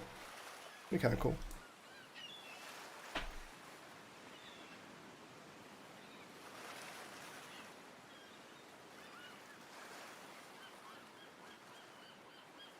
I do find it kind of ironic that the outfit for Spirit in Hooked on You is actually like one of her more clothed skins. Like normally she's just got like bare ass. But in this, she's like actually wearing clothes. What's that? You don't know about the killer crabs? Alright. You didn't go on that huntress date. You really missed out. It was thrilling, or I guess it would have been. You'll have to play the game again to get that reference, I suppose. Okay, I clearly missed something. But it was just about Huntress. Who cares about Huntress? I'm here for one killer and one killer only. You pull on your beach attire and splash water on your face. Dwight and Claudette approach. Does that look on their faces excitement? Terror? You notice your stomach flutters with butterflies. Someone's in love. Or you've been infected with zombie butterflies in your sleep. It has happened here before, but it's probably the love thing. It's time. Claudette gestures over to the beach where the killers all stand flanked by tiki torches. It's a scene very reminiscent of a TV show you used to hate watch with your ex. I have an ex? Suddenly the message is clear. You are going to declare your affections for a killer in front of several other killers. Okay. Hey, isn't Chicks supposed to be here? We paid him good money to make some half-assed cameos in this show. I'm gonna chew his agent out before they walk you over for your big moment. Don't think we haven't noticed how kind you've been to us, Jake. Oh yeah, Roxanne is your ex? I guess that's true. It can't be easy being thrown onto a mysterious island for seemingly no reason. Surrounded by terrifying killers, trying to manage your most primal impulses. I mean, she's literally in my bed right now. I think she's my wife. And Spirit is sort of a side chick, I guess. I don't feel good about it, okay? But I can't resist. Murder and making out, and you've kept a cool head and treated us, your friendly island host, with dignity and respect. Don't tell anyone we told you this, but Claudette and Dwight look around conspiratorially. Just a little hint for you going forward. Don't try to go all the way with a killer who isn't into you.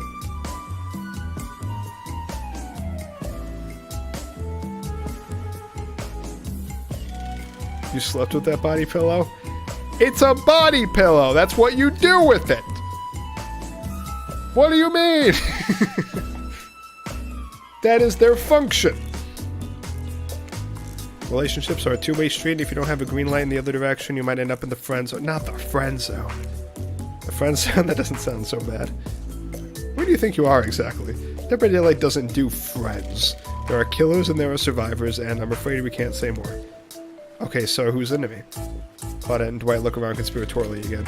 Well, I've never seen Spirit open up to anyone like she has opened up to you. I've seen her open up the insides of plenty of people, but thankfully for you and for us, that's in a different type of game. So are you ready? Of course you're not, but too bad I want to schedule. No, I'm ready, I just gotta save. I just gotta save in case I fuck up. Okay. Okay, this is it. This is it.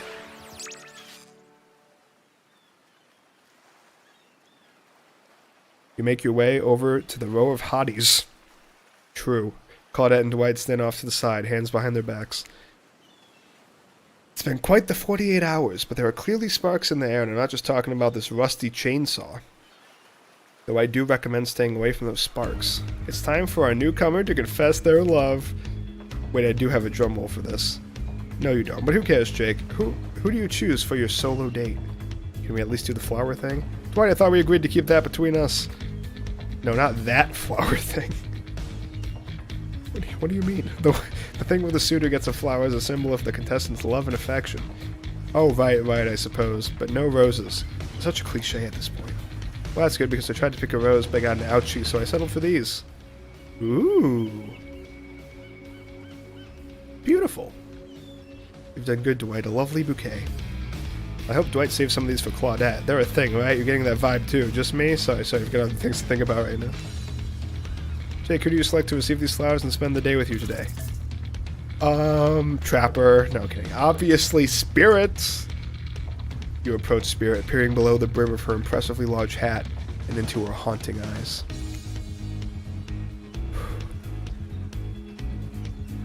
Spirit, since I met you, I've been enchanted by your presence. You've challenged me to be a better person and resisted the urge to show me the sharp end of your katana. For that, I thank you. I'm ready to take our relationship to the next level. And we shall, up to the eye of the dark storm that is our reality, to the lantern room of the Blacklight House. Time to see what you're made of, Jake. Fuck. Let's go. I thought it might be a nice start to our day out on Trapper's yacht before we head up to the Blacklight House. Okay, sure, I guess. Even I kind of hate this basic tropical vacation stuff like yachts and like snorkeling or whatever. It's good for you to see me in the sun a little bit at least. There's more to me than what you've already gotten to experience. Say no more. I know that my whole vibe can be a little dark. Yeah, I like it that way. The hat, the swimsuit, the plume of floating hair. This wasn't always who I was. I was a normal young woman once. Went to school, hung out with friends. Even I had a part-time job working at a restaurant in town. And then, well, you know what happened to your father. Yeah, he murdered me and I woke as an undead Avenger. That's not what I was getting at. Something else happened to me. I realized I needed to be seen. I don't even know by whom, A lot of time when you think about ghosts, they're these kind of see-through flickering specters. You imagine reaching out and having your hand go right through them. Oh, like that sort of thing. Maybe there's some warpy effect on the world around you, I don't know, it depends on which movie you're watching. But when I died, well, I dare you to try and reach your hand through me. And what? Oh, not really, that's not an invitation, it's rhetorical. Okay, I was wondering, I was like, where? Where on your body would you like me to try to reach through you? I just want to... Listen, why did I end up this way? Who brought me here to this island? Who knows, I should have. I've got my ideas. I'm not exactly out here digging around in caves or dusting off antiques or trying to find clues to analyze their meanings. I don't want to take this experience seriously, though. I want to give the process a chance. It may be a dumb process, and one that I have extremely little respect for as a person. But you just woke up on this beach with no memory of who you are or where you came from. And rather than freak out and simply try to swim away, you're giving this a chance. I actually didn't know that swimming away was an option. It's not. However, the fact that you never even tried, I think that means you've got courage, or an open mind, or I don't know, maybe you snuck around. Because you like someone you met here.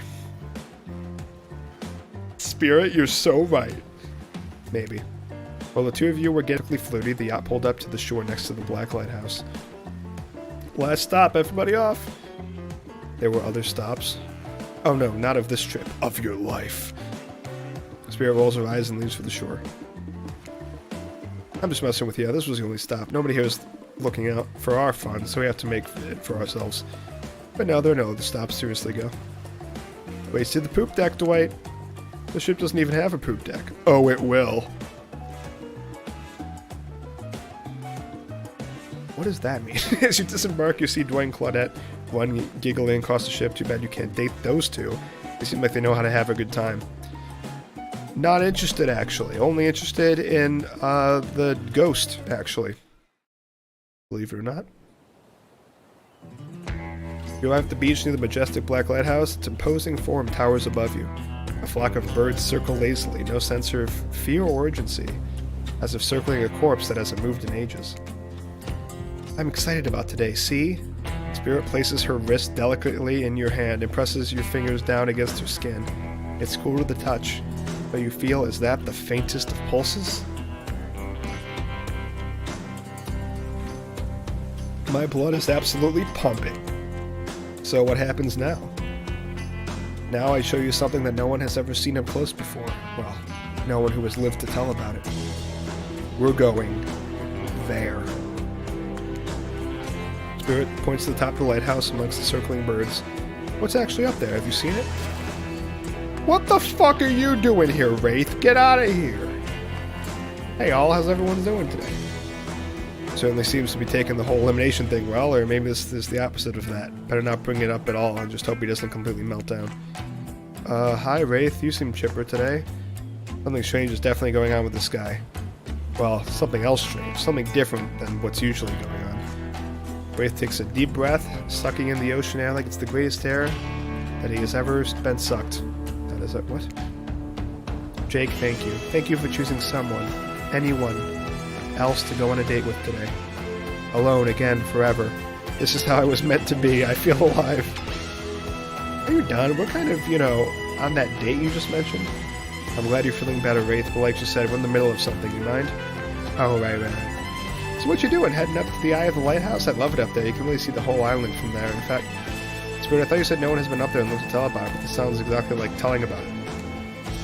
Specifically, I don't think it counts as being alive. I mean, I don't maintain the canon, but... Spirit waves her arms at Wraith from head to toe. And if he's not dead now, he's gotta be when I punish him for interrupting our date. Oh my god, she's so hot when she's angry. Hey, now we can solve our problems without our hair floating up into any menacing shapes. Also be over here running away, enjoying the view. I think Wraith was kidding about that whole being up there. Honestly, the view isn't even of the island. What you can see is mostly ocean and a kind of it being, a lighthouse. However, that does bring up an interesting point regarding your, how do I say it? Spirit's hand floats up as she stretches her head contemplatively. You don't usually see her at a loss for words like this. What's your mortal status? Oh god, I feel like I need to save so much. I'm afraid of fucking up. I don't want to fuck this up. What's my mortal status? I keep thinking I'm gonna get choices. Because despite what our lanky friend seems to think, the lighthouse is not to be trifled with. It's a beacon of death and suffering that brings doom to it from all corners of this world, if not further. Well, duh, you saw a freaking pirate ship seemingly travel through space and time only to crumble at the rocks beneath the spooky tower, but you decide not to point it out because that would be too romantic now, would it? I think I'm alive. I'm here with you, walking this beach, feeling the water on my feet, feeling the sun on my skin. Here, with me, the spirit. Does that really make you alive? I certainly feel alive, more alive than I've ever felt. I guess I don't know. If you come up with me to the eye of the Black Lighthouse, you may never return. Is that I was willing to take? Abso-fucking-lutely, because we have something. I won't deny it. I feel it. I'd hate for you to simply turn to ash. If we were to commit right here and now to figuring this out as friends, you could put that risk off for another time. Just be friends? Oh, it's just a way of letting you down easy? Uh-oh. I don't know if I want that friendship. I want you. That's why I chose you. I can't decide this for you. I can only warn that it may not be safe. You might die up there, and there's nothing I can do about it. Go up, maybe die. Yeah, I'm gonna pick that one, I think. You take a deep breath and think about every particle of sea air as it travels into your body and fills your lungs. Maybe the last time you have such a thought, but you feel strangely at peace with that information. I don't need another friend. I want something more. I'd risk my life for it. Spirit smiles a quirky, devilish smile. Right this way.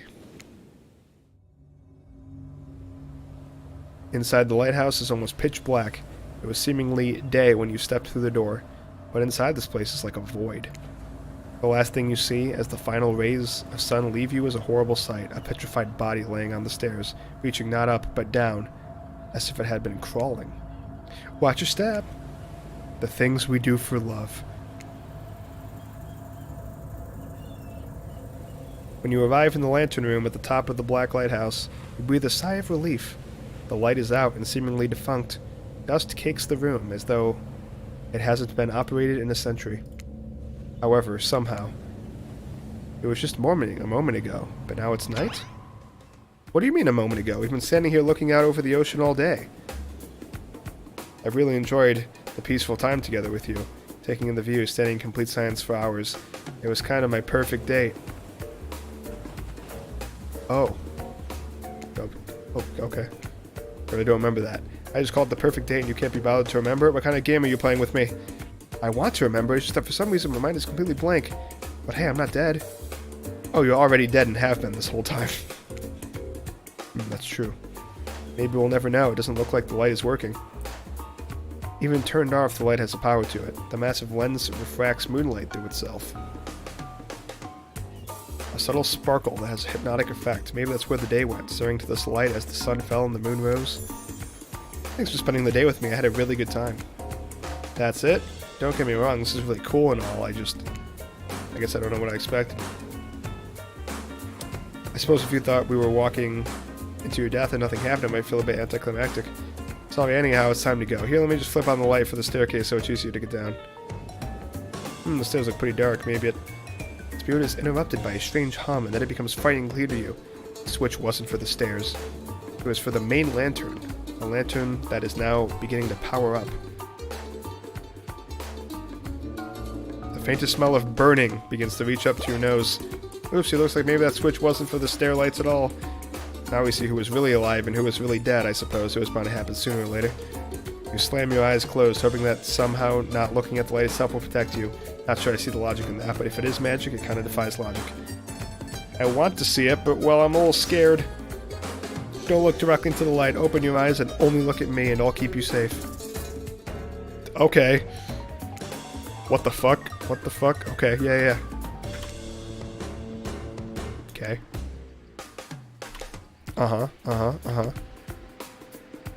Fuck. Okay. Okay. Was that fine? Was that good enough? Are you okay? You seem okay. I hope I haven't ruined this by pushing you to do something you weren't meant to do. You're so brave. Maybe not so coordinated, but certainly brave. I'm so lucky you'd put yourself through this for me. It shows that you're real. Despite your attempt to resist it, the incredible force of energy from the Black Lighthouse's lantern eye refuses to subside. No, it cannot be ignored, and it doesn't matter if you look directly at it or not. In the end, that was just a trivial game. This is real life and real magic. You stare at it now, and its power penetrates your mind. Hey, been a while. How are things? Doing good? Feeling more dead? Or more alive? Yeah, love will do that to a person. Don't worry, it'll make sense soon. You wake to hear Spirit's muffled voice. You've got a terrible taste in your mouth, like burnt hair. The air feels damp and smells like ash. It takes time for the sound to clear up, but eventually Spirit's words start to make sense to you. However, it's clear she's talking to someone else, not you. You know, sometimes people say it's not you, it's me. Most time it is you. And it's also me. I can't believe I thought you would change for me. I can't believe I thought you were doing a sacrifice. You were doing a sacrifice. You never gave up anything for me. Well, today I saw what love looks like. And it looks a whole lot different than this. I don't think you're hearing me, which is weird because I'm practically shouting. Nobody breaks up a trapdoor. Nobody. They were a thing? What? Oh yeah, fine. Nobody breaks up a trapper. But I'm not doing that. I'm dumping. Don't you say it. I'm dumping Evan McMillan, and there's nothing you or he can do about it. It's over between us, Evan. Rin, Trapper turns from spirit and looks directly at you. You realize that you're laying on the ground in some weird tunnel. I think that you shouting woke up Jake.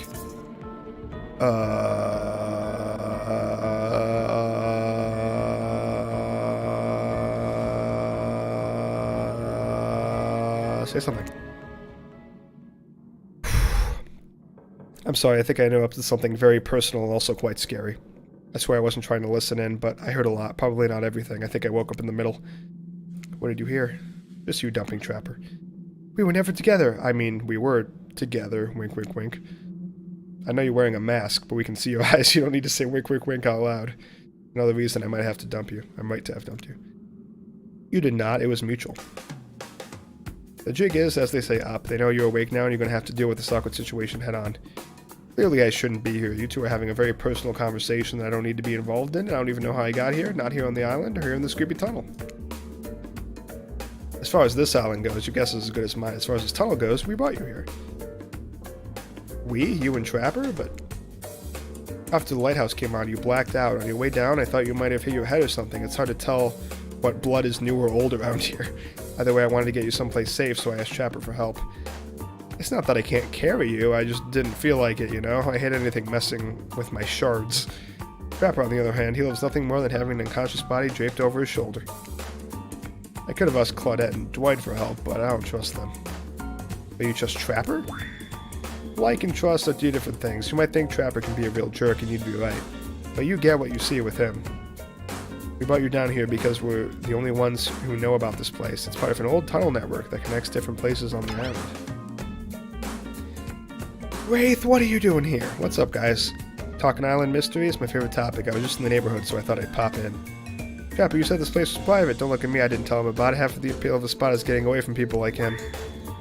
Oh geez, I can see that I'm not wanted.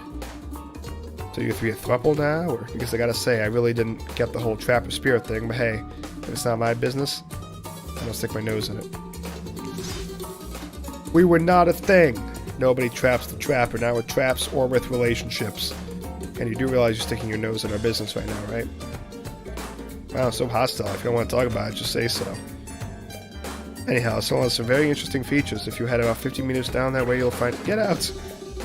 Wait, looks around just to be doubly sure that Trapper is addressing him. I was just leaving.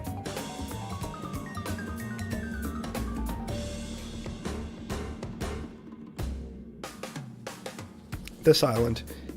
It's a lonely place. Which is great for me. I love to be alone. Trapper, on the other hand, he's quite needy.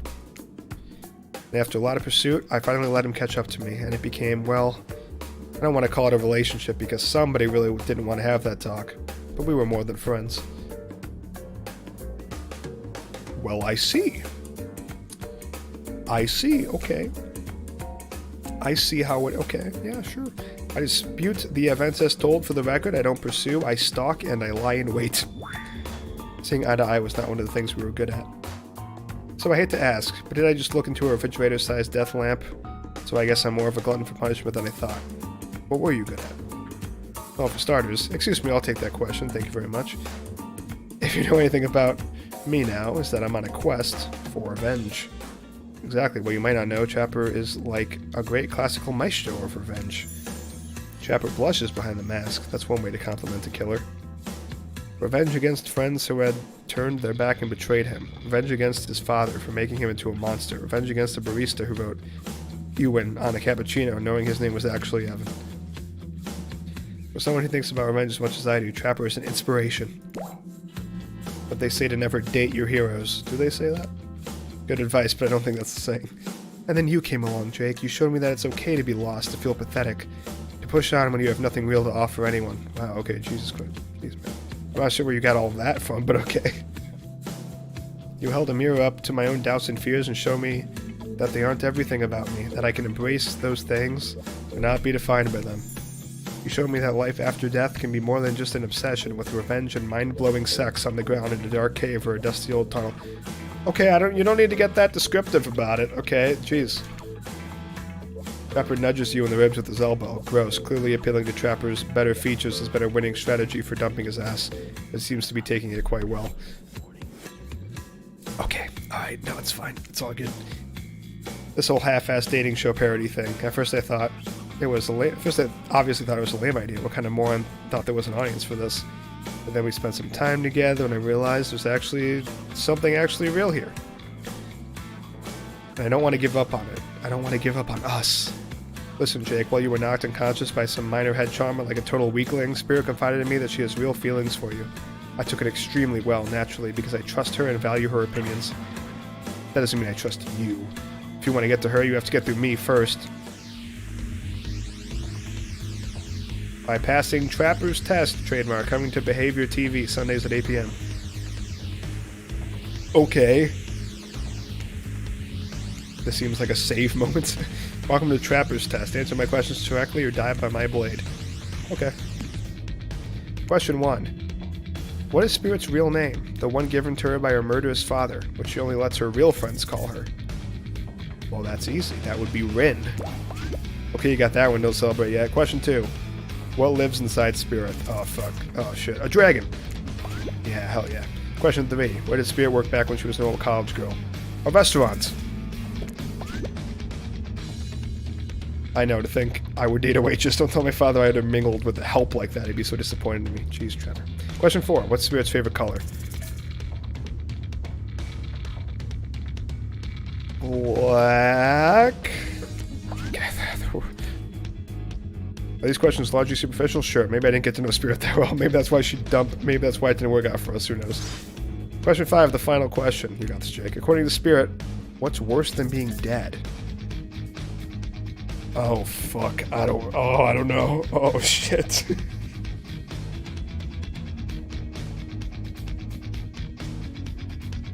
Having unfinished business, I feel like makes sense with everything thus far. Having a fish bit.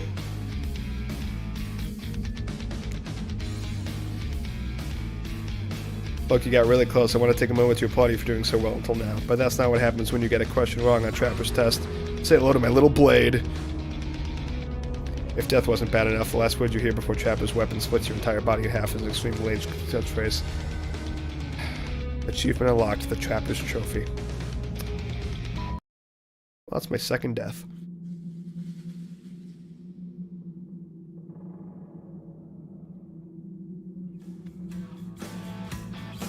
Yeah.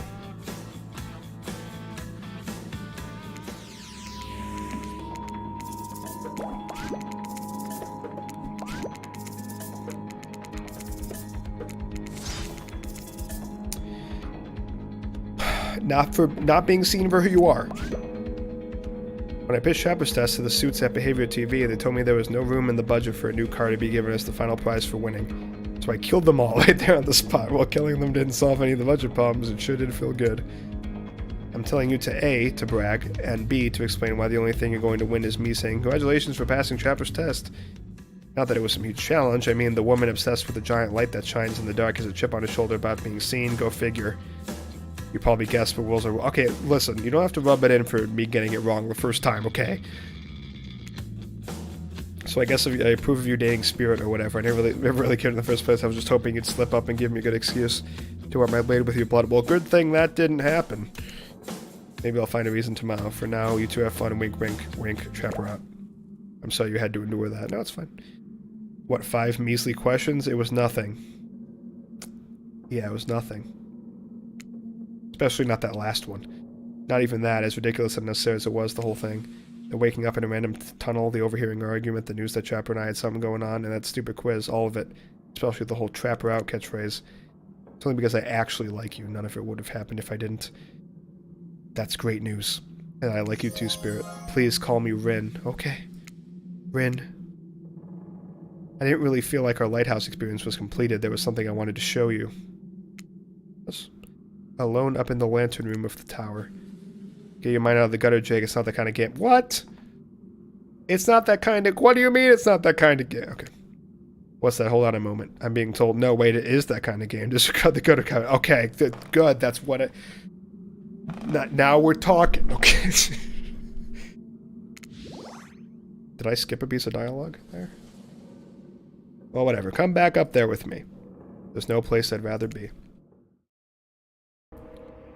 You're excited to return to the lantern room of this lighthouse, despite all of the drama and worry that was previously a part of this place for you.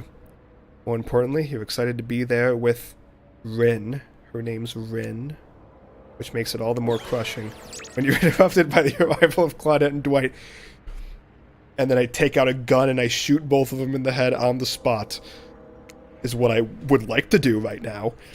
Claudette, Dwight, funny seeing you here. Wait, did I say funny? I meant tragic. Tragic? I don't think so. What could be tragic about a family reunion?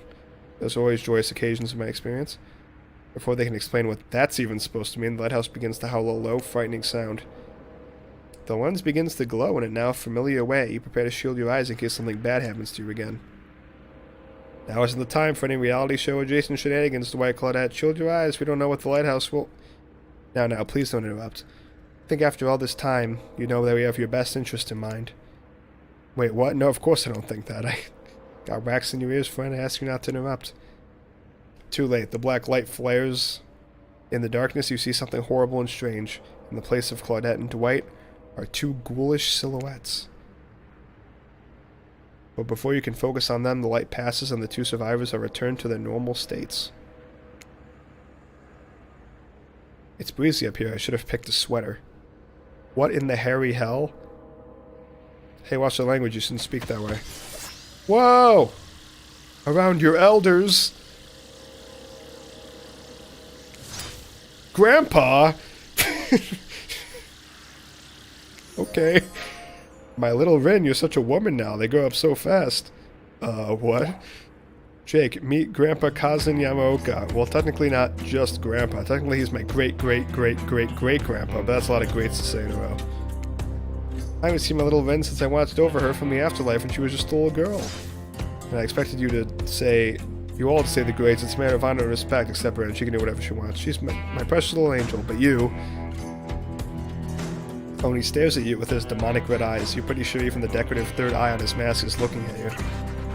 You Mongol, you must treat me with respect, or so help me, I'll be cleaning the bits of your head off my kanabo. A kanabo is a metal baseball bat covered in spikes, FYI. I'm not sure what a peasant like you is doing so close to a descendant of the noble Yamaoka bloodline in the first place. When he's related to her, yeah, I guess so.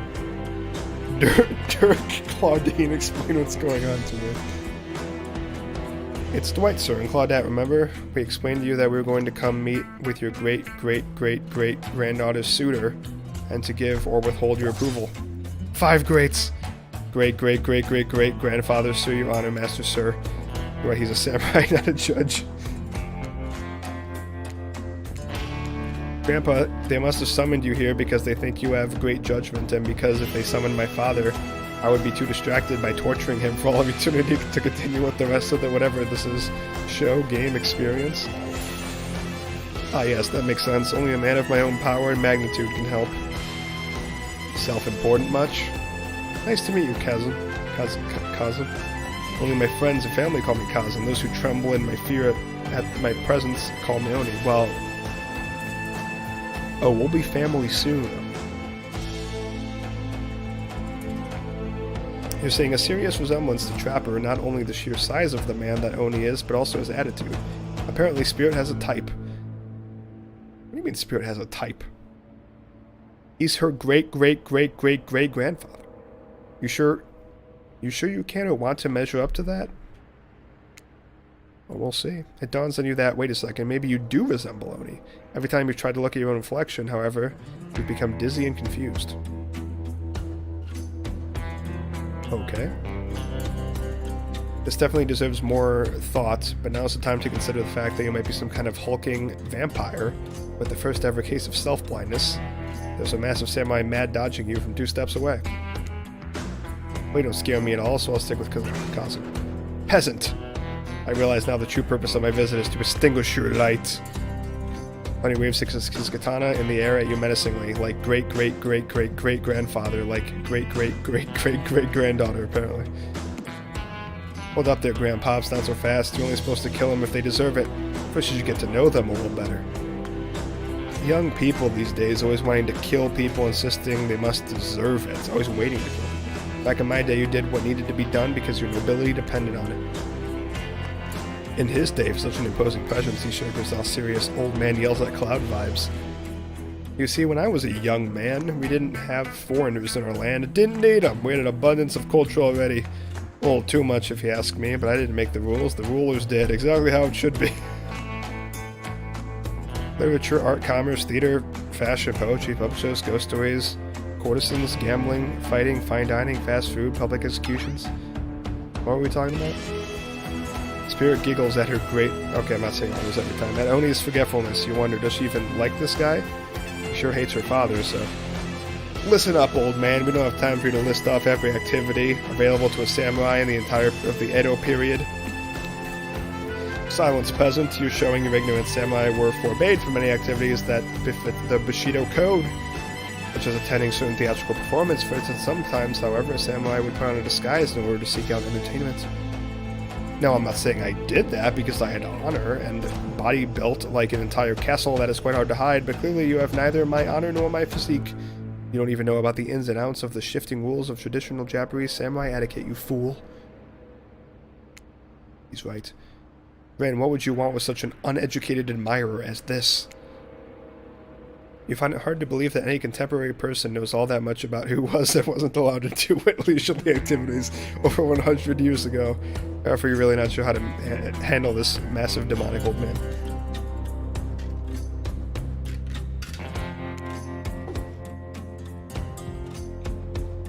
Oh wait, I get it. Sweet Ren, my beautiful descendant. You've invited me here to do what you're too kind to do. Bash this jerk's head in. Claude Doris. That's... I don't know why that cracks me up so much, the long names. Fetch my cannonball. Ren, wrap your robe around this Mongol's hands and hold them still. We'll splatter their brains on the beach together as a family. Grandpa, no, that's not why I invited you here at all. In fact, I didn't invite you. Claudette and Dwight did. Haha, yes, sure. Wink, wink, wink. This whole saying wink out loud thing is getting out of hand. Him and Trapper really do have a lot in common, don't they? I swear Jake has a good soul in the heart of a warrior. They fought for my love. In their own way, faced down death more than once and put up with their fair share of nonsense. Nonsense which seems to be endless. Can we, I don't know, wrap this up already? Of course, of course. Who am I to expect anyone to wait around for my approval? I've only been hanging out as a ghost and watching my bloodline be polluted by cowards and quitters for 5 generations. Just come give your ancestor-in-law a hug. So with John, Oni beckons you closer. There's no way he has ever hugged anyone in his entire life. I think I'm good over here, actually. Right now, push them my way and I'll split them in half. The sacrifice of this usurper to the Yamaoka bloodline will surely bring us back to life and set us back on the course of honor. You're so silly, Grandpa. We both know that only one sacrifice can get our family back on track. Revenge on my father, your great-great-great-great-grandson, traitor to the Yamaoka name. The lust for violence in your voice, it fills me with cheer. I'll never forget who I am. I suppose if this is the person you want to be with, to go on your journey of bloody revenge with, I should trust your judgment. The strength inside of you blossoms from the same cherry tree that was planted centuries ago by our shared ancestors.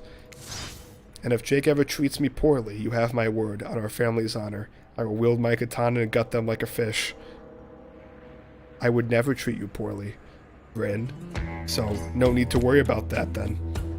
A tear rolls down from behind Oni's demonic mask. You sure you want to marry into this? Worth it, I say. And one last word of advice, my dear girl. The father stuff, don't forget it, but maybe stop focusing so specifically and obsessively on it. What he did was awful, but it was already done. Do something for yourself now. Just my 2 cents. Be well, Rin, and we'll see you again soon. Now let's go, servants. Clint, return to the stables. I assume my dragon has been fed and tended to. Yes, sure. I swear this is better than dealing with Trapper's dad. Oh god.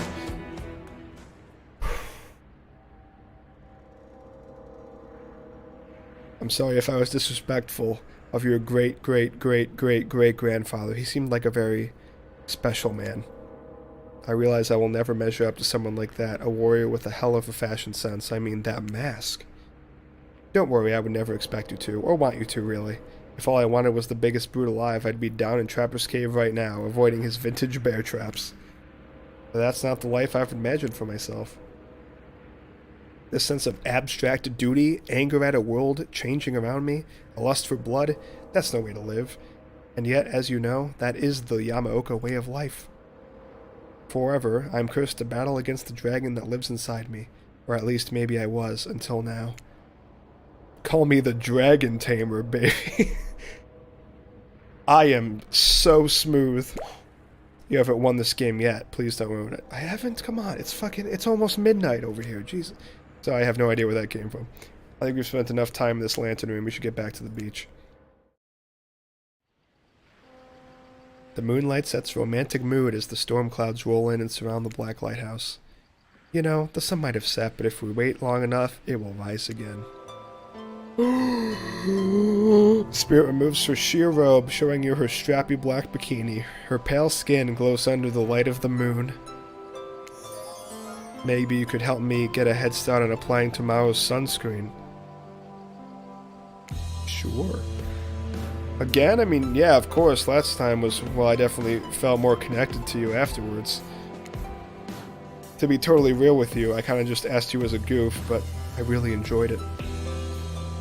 I swear, though, if you tell anyone about this, I will not be labeled a foot freak. Not that there was anything wrong with feet.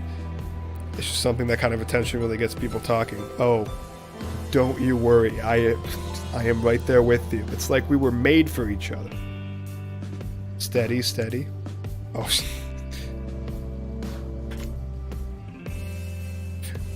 yes! Fuck. Almost. Oh, she's fucking it up. Okay. Yes! Yes! God, that's so goddamn hot. I love the feeling of your hands sliding up and down my feet and between my toes. My skin has never been more moist. Get up here right now. Before you can find a towel to wipe off your lotion hands, Bear grabs you and pulls you in close. Her lips lock onto yours. They're surprisingly soft and warm. The sensation is incredible. Clouds cover the moon and you find yourself on the beach with Spirit in complete darkness. You can feel the narrow straps of her bathing suit come undone and come to life, snaking through the air, wrapping around your body, lifting you off of your feet. Come here, you.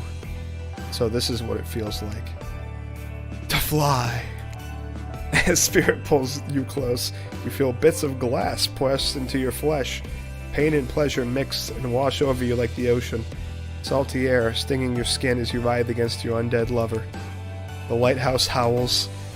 In the darkness, you're pretty sure that Spirit lets the dragon inside of her take over. If it kills you, you're sure it would have all been worth it. Absolutely. The clouds part as you manage to pull yourself exhausted away from Spirit. A chunk of broken glass is lodged in your shoulder. When you pluck it from your skin, it drips blood. Sorry, I think this got stuck in me when I was having the best night of my life. Spirit drags her fingertip over the sharp end of the glass shard. Keep it. Consider it a memento. What do you mean a memento? Got plenty more where that came from. That makes it sound like you're gonna leave, though. You arrived at the beach to find Claudette and Dwight waiting for you. Now is the time, Jake, to face your destiny. Actually, about that. Jake, can we talk privately? Maybe I'm not here. Maybe someplace else would be better for this talk. You know how I feel about schedule, Spirit. Very strongly. And you know how I feel about you telling me what to do. Don't do it. Like I said, I'd rather have this talk with Jake privately. Not right to do it here in front of everyone. You know, from my experience in upper management at my father's mine, I learned that if you're going to fire someone, it's best to do it in public so they don't freak out. Please, enough of the fire talk. Wait, you think? No, she couldn't be. They seem so in love. Well, I mean, not really. Spirit is still Spirit. But if I try to imagine Spirit in love, I suppose she hasn't attempted to murder Jake yet, so... Okay, fine. I guess as good as mine, really. That girl is very hard to read. A word of advice, though, if you're going to end it quickly. In my experience, the more pathetic the creature, the more annoying the final howls are. Jeez. I don't need advice. Everyone out, except for Jake. Did someone say final howls? That's kind of my whole jam. I can stay, right? Especially you out. Lame. Alone with spirit. You feel something awful hanging in the air. More awful than the lingering smell of that Cleaver body spray. Ugh, that gag. I'm gagging while gagging for Cleaver body spray. Spirit, Rin, I don't know what you plan on saying, but before you say anything, just know that I really, really enjoyed spending my time with you. Getting to know you over the past few days has helped me to get to know myself. For that, I just wanted to say thank you. That's sweet, you're welcome. And you know what? It's that kind of thing that shows me you've got a good heart inside you. Too good for me to carve out and toss into the ocean. But also too good for me to love. What do you mean? What do you mean? I need someone who shares my interests, someone I can connect with, someone jaded and dispassionate, only driven forward by a desire for revenge. I need someone who isn't so warm that I feel cold in comparison. I need someone who isn't you. Can we just be friends? No! No! Before you finish that, just know if we're not friends, we'll help you become enemies and I will destroy you. Friends it is. I'm glad to have you here for me when I need you, but also not too close to me when I don't. So yeah, I'll see you around. Spirit starts to leave. Wait, what? That's it? That's how this ends? You're just leaving me here? I'm not sure I'd use the word ends. And for that matter, I wouldn't say that I'm leaving. But us, we're definitely through. The fact that you can't see that, well, it just proves that we never really belonged together anyhow. Good night, Jake. What the hell? I just spent all this time on this island doing everything I can to get to know you, only to be told I should just leave the chocolate factory through the side door? I don't know what that means. Anyway, I said good night, Jake. See you around. Please, I'm sorry. What a bummer. Why did she keep saying she'll see me around? Gosh, I have no idea. Achievement unlocked. Friends forever.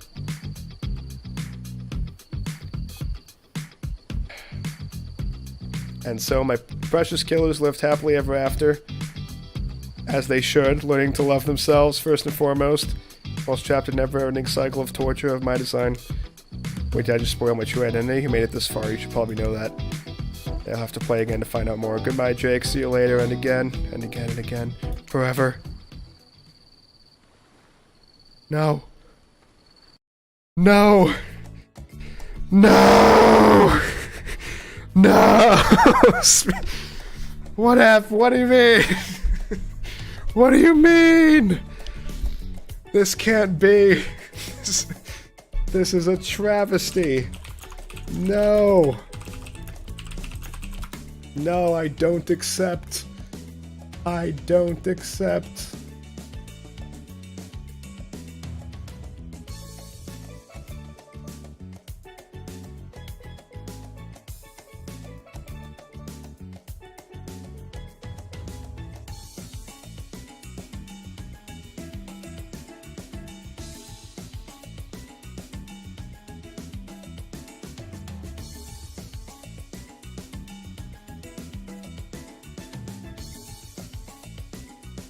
What the fuck?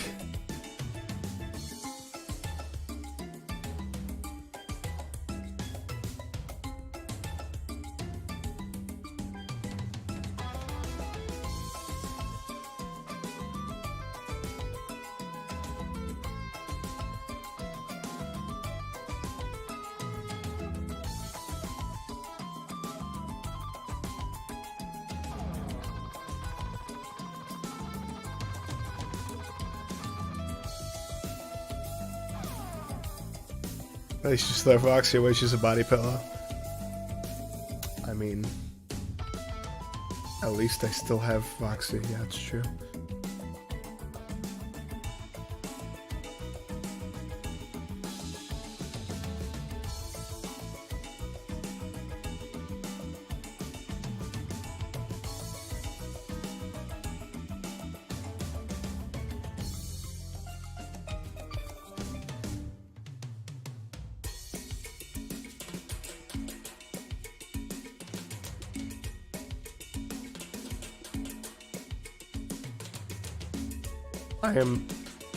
My disappointment is immeasurable and my day is ruined.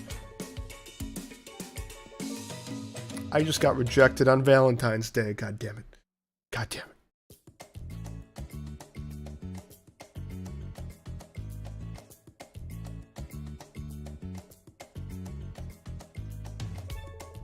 Probably had to get perfectly at the skill checks.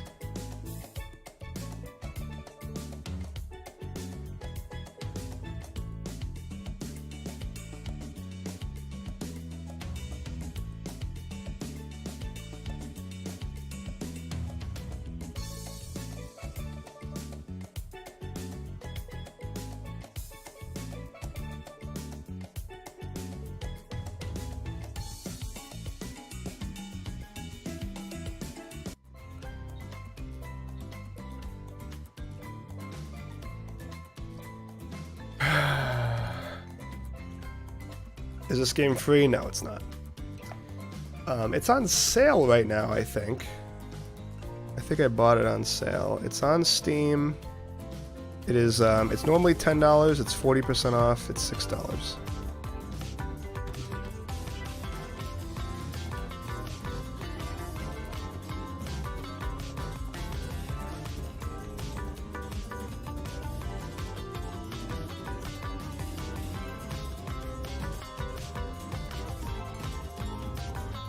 Was I supposed to make other choices? Do I have to get every choice correct? What did I do wrong? What did I do wrong?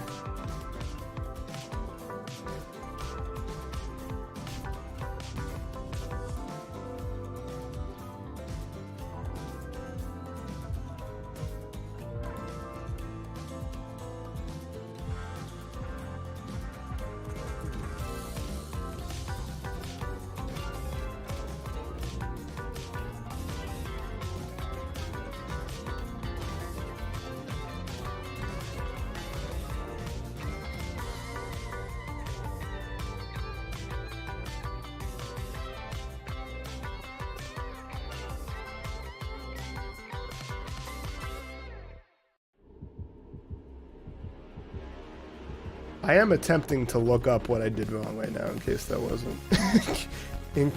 wasn't, obvious. In case you didn't guess that one. That is what I'm doing right now.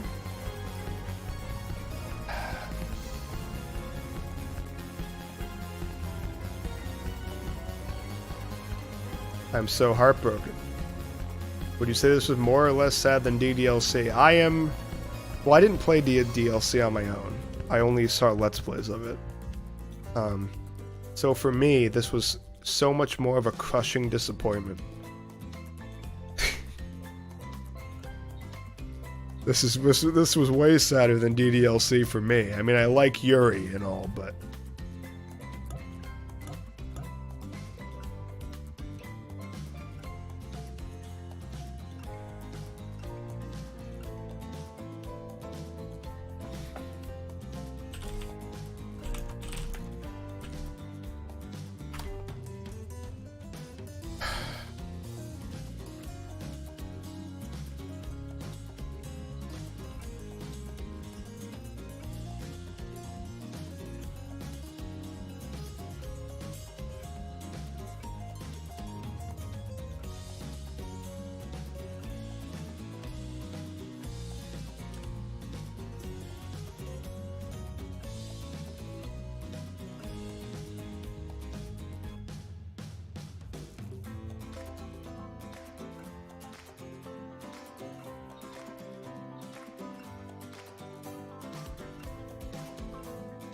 Yeah, I think it seems like the choices I made, I just needed to get more choices that appealed to her specifically.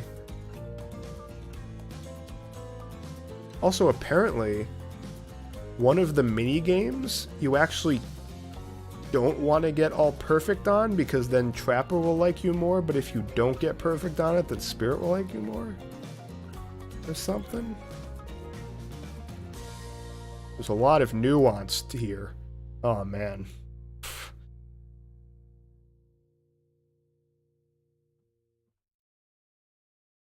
Well, maybe one day I'll try again. But it is currently midnight. So, I hope everyone had a better Valentine's Day than me.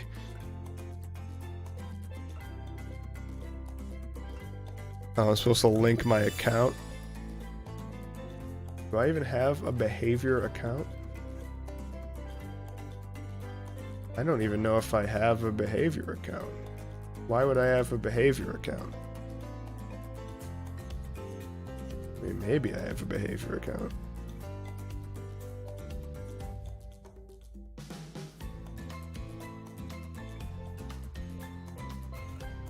I see a Doodle Grill. See Ultimate Portal Master. Alright, well, I'll figure this out some other time, okay. Alright.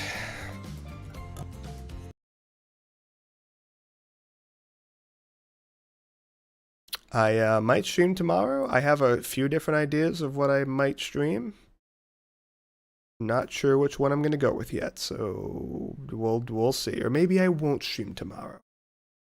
Maybe I need a day to recover from this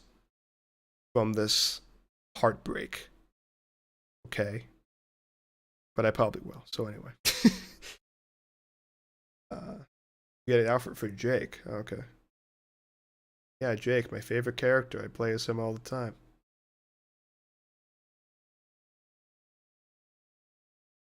Anyway, good night. Good night. The game is good. Yeah, it was fun. I'm not a huge visual novel guy, but you know, the thought of getting to be with Spirit really kept me going, but now all I feel is nothing. Okay, good night.